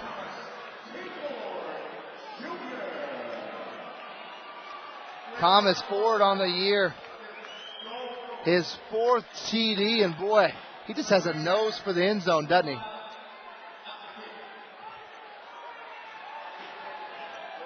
As Loudermick getting in the face of the officiating crew here tonight, Loudermick is ticked off. And boy, I tell you one thing, the Express having a tough first half of their Alaskan experience. Matt Pennington, he hasn't tried an extra point in a while. He'll give it a try here. And he hits it. And Pennington showing a little fire. A little extracurricular activity, and he ain't going to take it either. So that makes it now 64-26. The Alaska Wild on top with now 7:53 remaining. Talk about the Alaska Wild fans kind of sitting on their hands tonight, but when it's 64-26 on the Wild's advantage, why not sit back and enjoy this pounding Alaska Wild are putting on the Stampede Express? Tough season overall, even though they did regroup. I don't think it would have mattered if they had the old squad out there with this score on the board. So Pennington gets ready to kick it off, and some of the fans have maybe headed to the exits a little bit. Didn't really get an official word of official attendance tonight. I guess maybe in the mid 3,000 mark, maybe. Pennington to kick. And it's Snell at the goal line. 5-10. Comes near sideline. Breaks free at the 14. 15. And flags all over the place. Boy, and Pennington again. Yeah, and here's Pennington. Getting in a little Pennington for the Alaska Wild, our kicker, which Kickers aren't supposed to. I know, you keep laughing. His kicker is in the face of everybody. He's hankering for a fight. Jason Snell, the return man. Him and Pennington got into it. I lost, after 3 flags were thrown on this play, I lost count. Mac Pennington, 6 foot, 200 pounds, and he took on a lineman easily, 6'4", 6'5", three bills plus.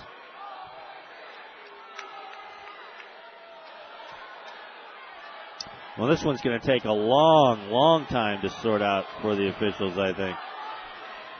64-26, the Alaska Wild, 7:43 remaining. The next home game, we'll have it for you live if you can't be here, of course, on 96.3 FM The Wolf. It's at Sunday afternoon, May 11th. Louisiana Swashbucklers come to town, 3 p.m. for the kickoff.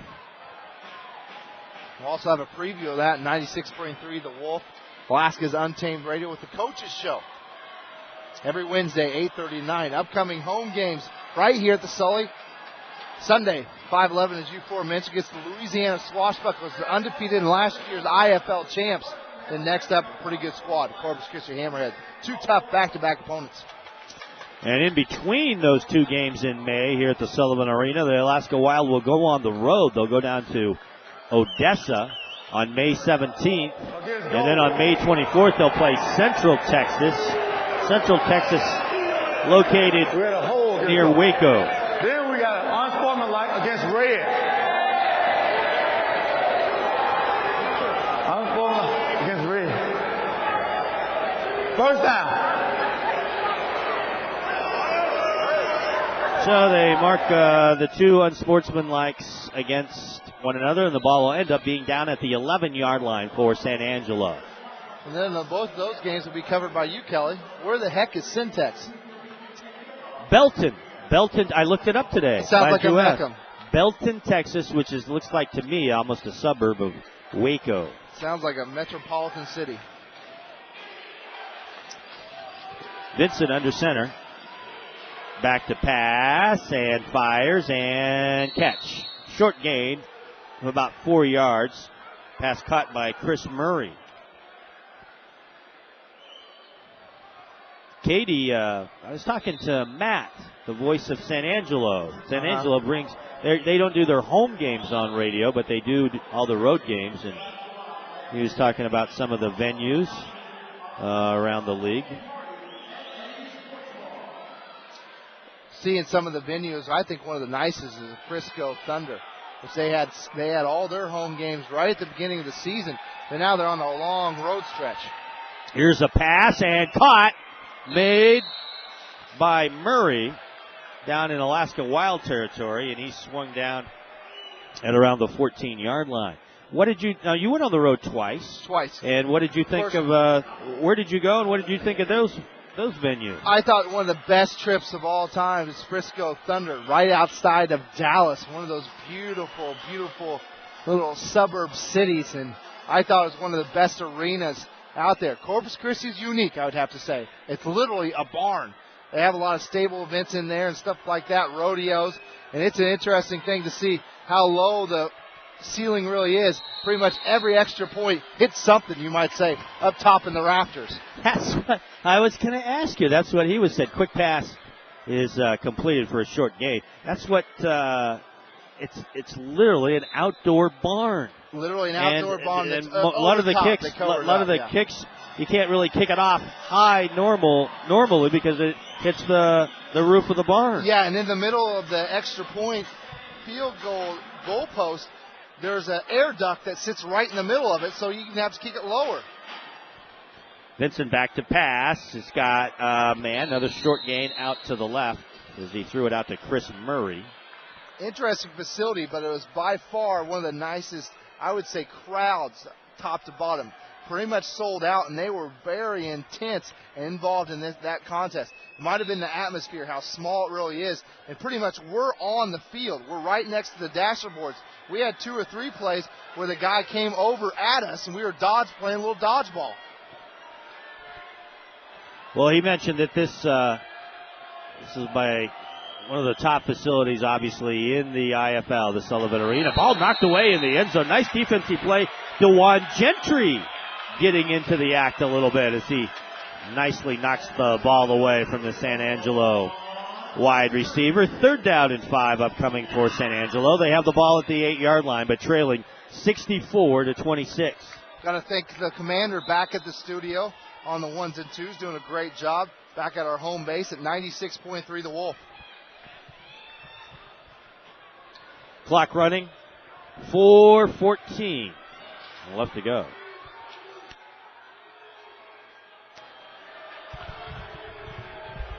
Vincent under center. Most of the time he's been under center tonight, and this time another flag. We'll have to see if it's procedure or drawing the Alaska Wild off sides.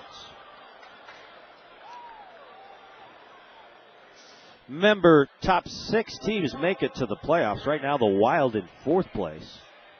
And on the verge of going 4-2. Me your timeout. Red, 3-yard penalty. Me your timeout. And we'll take an official's timeout.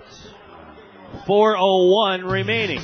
The Alaska Wild 64 and the San Angelo Stampede 26.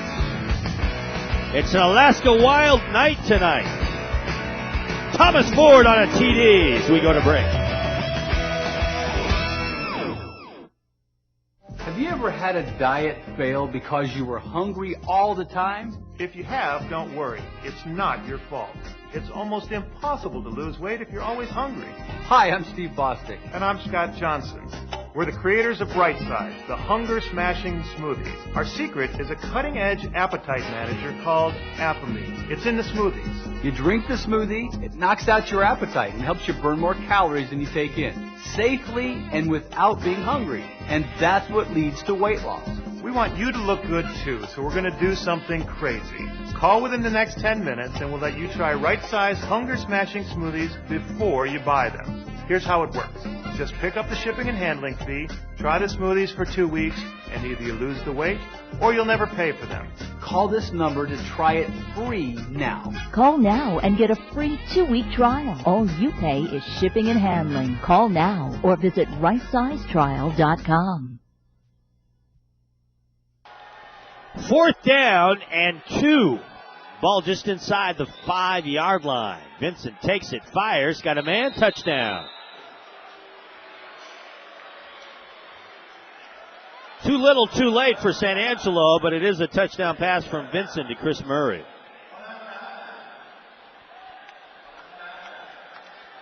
And it was just a simple little cut in, and he was open.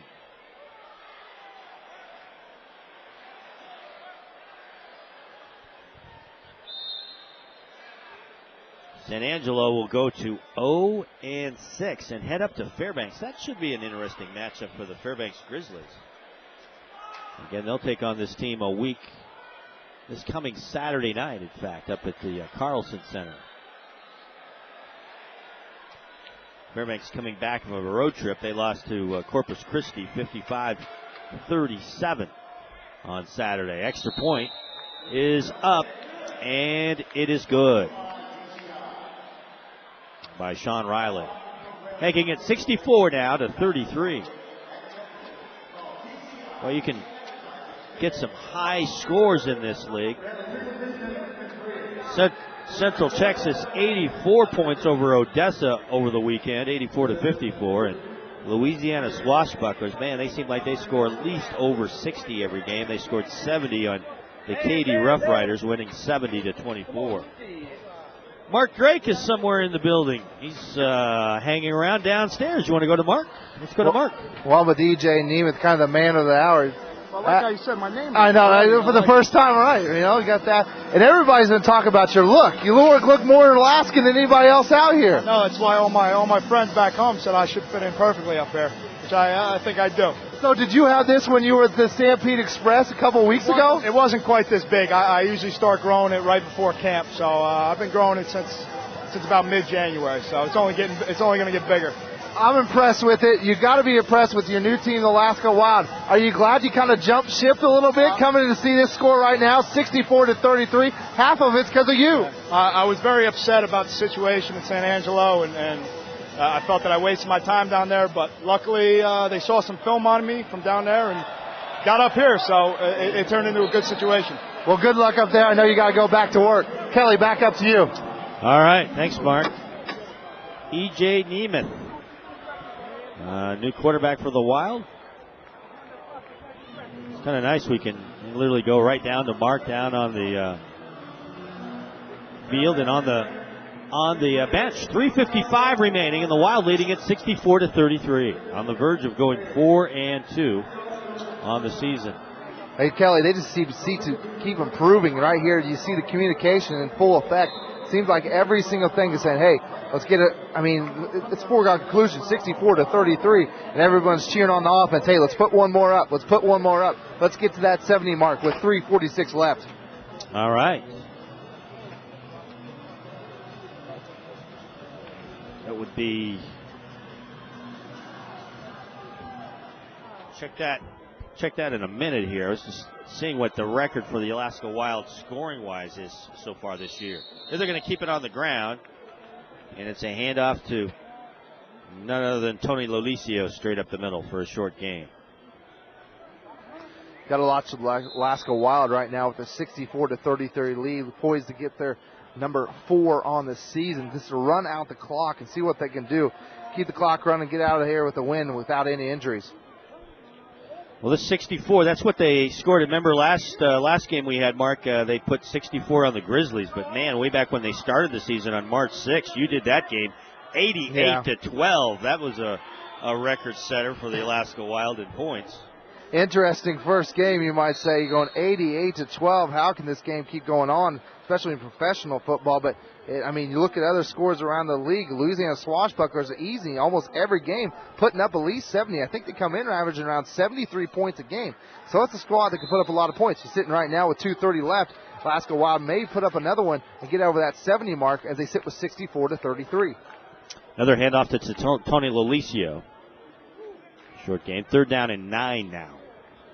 Watch right here, just another little pass play. See if they can get outside and pick up a first down and let that clock run in 3rd and about 8 or 9. Shotgun for A.J. Neiman. Takes it, and man, he's going to be sacked for the first time tonight. On that play, they were trying to set up a screen for Antonio Lolicio out of the backfield. He kind of came to his left, and Neiman to the right, looked up and couldn't find him and just got slotted down, thrown down to the Sullivan Arena turf. As the punt team pretty much, or the field goal unit comes in, and they trot down with 1:42 left in this ball game. Well, don't forget not to go away. We'll have a complete post-game show on the simulcast with Family Net and the Wolf. 96.3 FM. Interviews down on the field in the post-game show with, I'm sure, a number of happy Alaska Wild players. Clock ticking away here with 1:15 left to go. Well, EJ, you were kind of excited about that opportunity to go back in there. Didn't come as planned. That last play kind of looked like a screen, was it? Fullback was supposed to go off field. He didn't turn around quick enough. I was going to hit him, but he didn't turn around quick enough. And luckily, I was able to pull the ball in and not lose it. Overall, the offensive line's done a great job. You guys had a lot of time. I don't know if I've played with an offensive line like this. Last year, my team in Reading, we had a very good offensive line, but these guys are right up there with them. I definitely feel safe back there. Now, you're used to this IFL game, but you came in after the Stampede Express thinking you were going to retire a little bit, and then you kind of got a little more new life up here in Alaska. Yeah, I was thinking I was just going to take the rest of the year off and not too much back home and just maybe go into next year and keep training and do what I can. But luckily I got a call, sorry that Nick went down. We're looking, I guess, when he comes back, but he's helped me out tremendously. So I got nothing but praise for him. Well, Kelly, back up to you after this field goal return. All right. Pennington let loose a one, and San Angelo brings it up the field. They are stopped across the 15-yard line with just 49 seconds remaining in the game.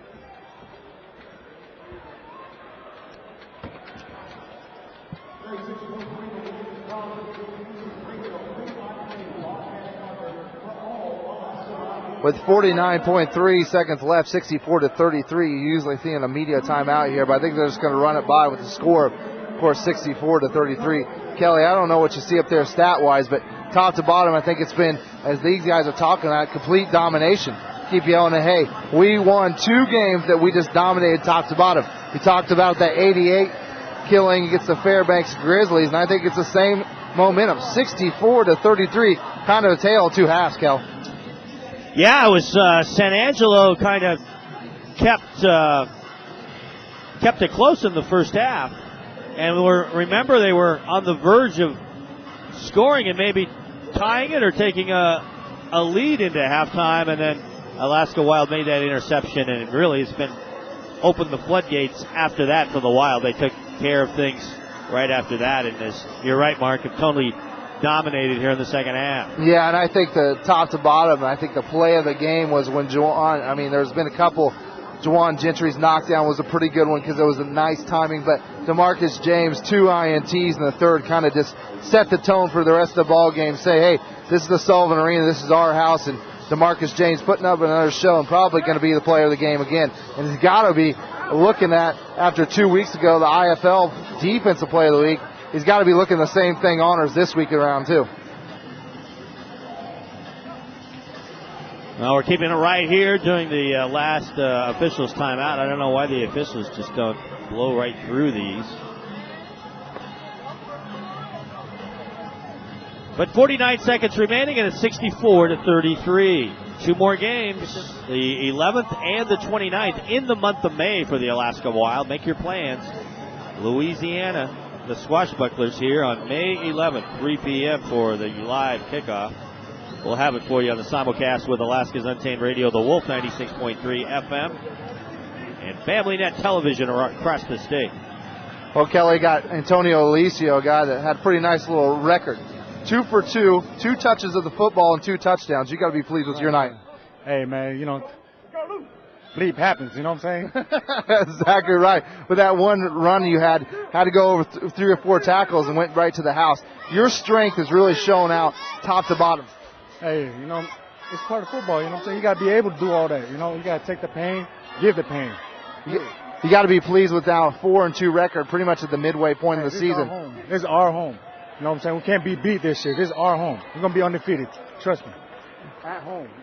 You heard of Fierce here, right here on 96.3 The Wolf and Family Net Television. Kelly, back up to you. All right. Tony Lolicio laying down the statement. Wild will not be beat here on their home turf. Quick pass is completed.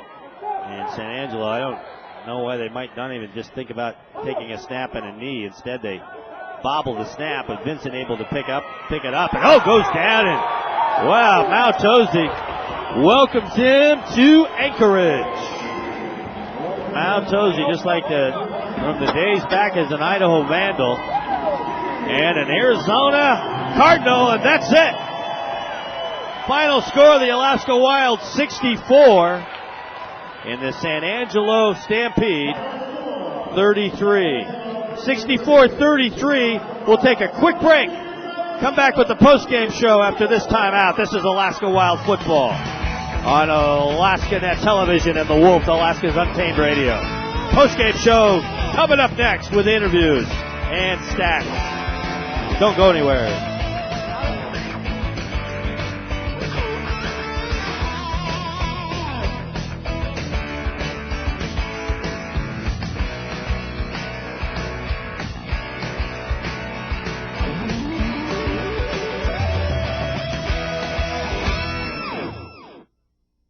The first time we came to Deer Creek, we thought, oh, what have we gotten ourselves into? The stage was kind of a mess. The ceiling was in need of bad repair. But the people were very friendly. Very casual. A very comfortable place, especially for new believers like us. I just love it. I love coming to church on Sundays. I'm a contractor by trade, and they asked me if I would give them a bid on doing remodeling. So I got together an estimate, what I could do the labor for, and I asked her if she thought we could just donate all the labor. She thought I was crazy, but we took on the project, and a couple days into the project, her boss gave her a completely unexpected bonus. That was the exact amount of our bid for the remodel. It's just taught me that you just have to try. Okay, so we built a new stage. I talked everybody into painting the ceiling black, and now everybody loves it. Deer Creek's not a place about the building, and I think that is really what kept us coming.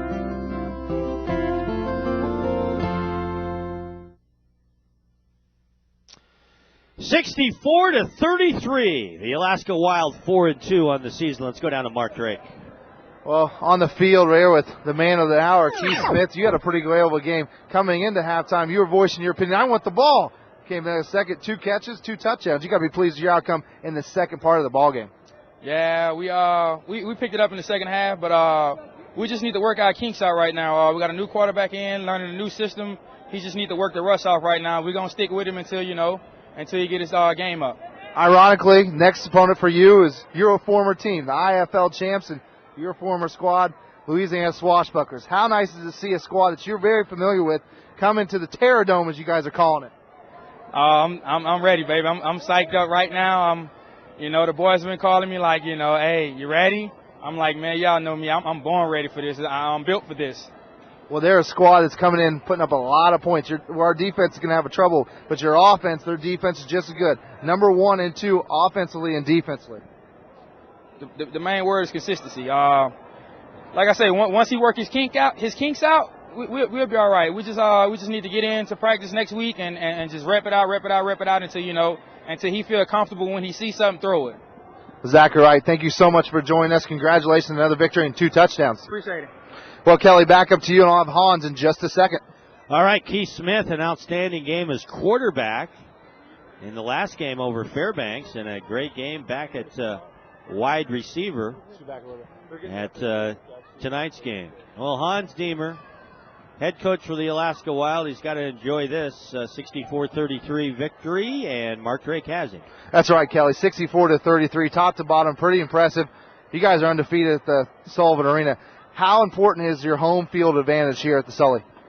I think it's real important when you have a young team like ours. We threw these guys together, and we thought early on, or at least I did, that we could protect our home field advantage. We'd have a little trouble when we were on the road. It's kind of gone that way.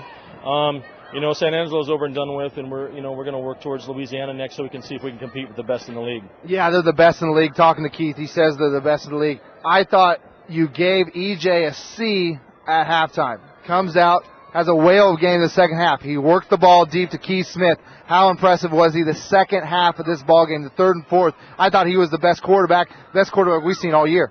I did too, and I told you when I went in at halftime we're going to fix this problem, and we did. We came out, and that's the kind of guys I have. We're fighters. We came out, and we're also smart, and we changed just a few things we were doing differently, and we were able to get EJ some confidence. And I really liked the way he looked. I think we could have had more. Of course, we tried to run the ball at the end to run it out, but we could have had more if we wanted it. So I was real pleased with his effort. I'll give him an A the second half. So you'll give him an A. That's generous of you. One more question. IFL champions last year, Swashbucklers. What can you do differently that you did last 2 years against this squad? Last year that you did against this squad to see coming into this ball game? I know you're a different squad, but overall, that is where you want to be, right? Yeah. That's who we want to emulate. They're the champions of the league. So I think what we can do differently is I thought we always prepared well. I just think that we have more football players now, football players that are athletes. And obviously you've seen DeMarcus James is still very dangerous at any time. He'll show up in a game, and I don't know how many picks he had, but the guy is just dangerous. And then you sprinkle all those other things in there. Just that last sack by Mao was amazing. It's like all of a sudden 2 steps and he was there. And I think when we go to play those guys, we need to pick our game up. We can't play the level we played tonight. It was okay against San Angelo, but we do need to pick it up. Well, congratulations going 64-33 and being undefeated here at the Sullivan Arena this year. Pretty impressive 1 year turnaround for you guys. Well, Kelly, I'm going to throw it back up to you, and then I'm going to have DeMarcus James in just 1 minute. Kelly, back up to you. All right, thanks, Mark. Hans Deemer in his second year here with his victory, 64-33 tonight over San Angelo. With the Stampede Express, they'll make their way up to Fairbanks. They'll leave on Wednesday, and they'll take up on. No, I don't need. They'll be taking them on Wednesday, and in Fairbanks, And the Alaska Wild's next home game will be Sunday, May 11th against Louisiana. That'll be at 3 p.m. here. We'll take a break, come back with more post-game activities from the Sullivan Arena. Mark Drake's on his way in the locker room. He's going to go find some players and bring them out here. 64-33, Alaska Wild win it. Post-game show continues after this.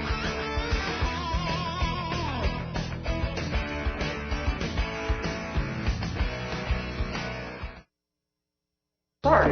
PC, hey, how's it going?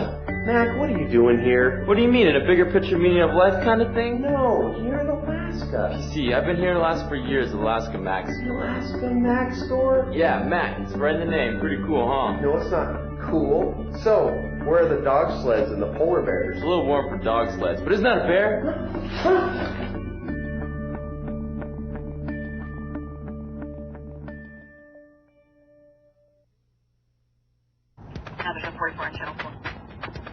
I think it's just been a lifelong dream of mine to be a police officer. It gives you an opportunity to do things that are fun and also help out the community you live in as well. I wanted to become a police officer primarily because I enjoy helping people. And a police officer, you get to use a lot of those different skills and a lot of those different interests.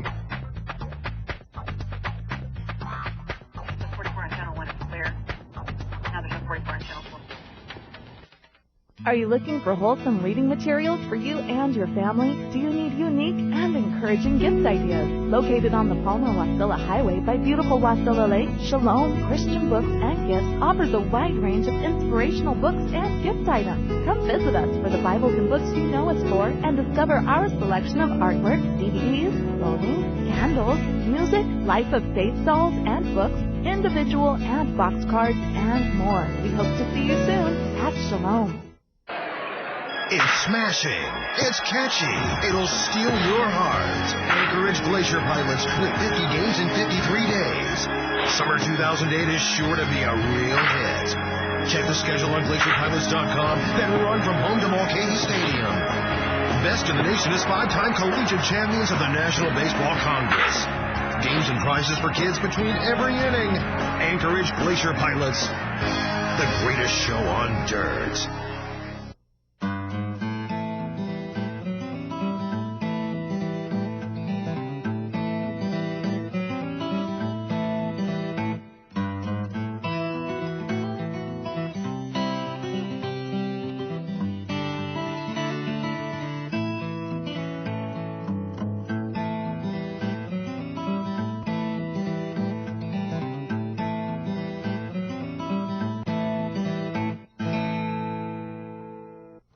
Victor Goy, owner of Goy Construction in the Valley, is offering affordable homes for all Alaskans.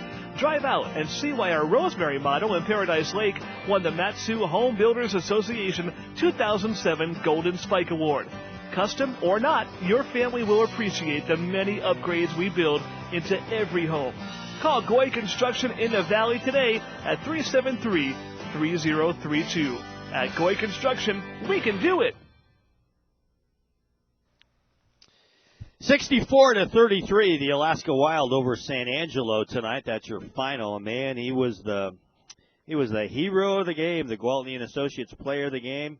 He was everywhere tonight. DeMarcus James, and he's with Mark Drake down on the field.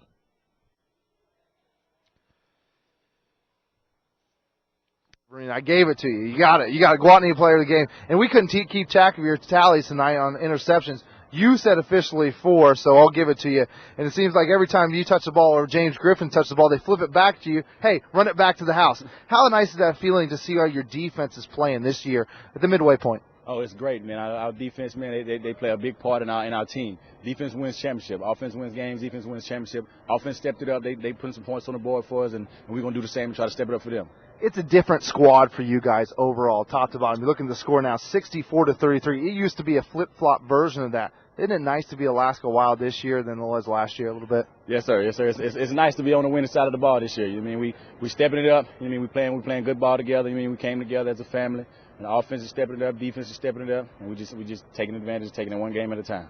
every time I've interviewed on the Wolf 96.3, talking a little bit about it, you always gave them the credit to all your interceptions, that defensive line. Why are they so important for you to give that opportunity to get another pick? Well, you know what I mean, they get a good pass rush. They hurry the quarterback, and he has nowhere to go. After that, he has nowhere to go. He throws it up, and it leaves it open for us DBs to capitalize on him just making a mistake and throwing it in the field. Well, if you get all those interceptions, 4, as you mentioned, thinking another defensive player of the week honor?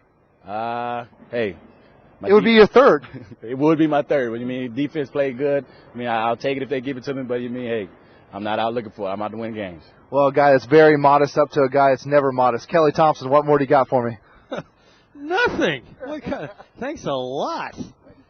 All right, congratulations to Marcus James. What a game he had tonight. Boy, it's be interesting when the Player of the Week awards are announced next week. Final stats in this one. Wow, the Wild did it tonight. They had 22 passing yards in the first half. They end up on the night with 133. And penalties, boy, there were a lot of them. 7 for 37 yards on the Wild, but, boy, 16 penalties on San Angelo for 102 yards. Rushing, the Wild rushed 17 times for 29 yards. A.J. Nemeth, first night, taking snaps, 12 of 19 in the game. And turnovers, boy, that's going to, 8 turnovers. The number 2 defense in the league capitalizing on that tonight, including 3 fumbles all lost. Boy, San Angelo had so many more plays, but that necessarily doesn't mean points, obviously. 61 plays the Express ran compared to 38 for the Alaska Wild, but you're pointing at it on the monitor. There are 8 turnovers. We had a teleprompter. Yeah. You can circle that one, John. Exactly right. I know, I'm not mad in here. You circle that up, 8-3.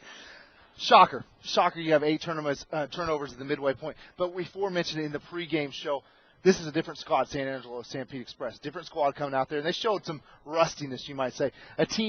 Ironically, a team that's coming off a 2-week break, Alaska Wild, they didn't show any rust, I didn't think. No, and that's good because there's a little bit of a break right now. It's not until, May 11th now. That's the next game for the Alaska Wild, and that is here at home against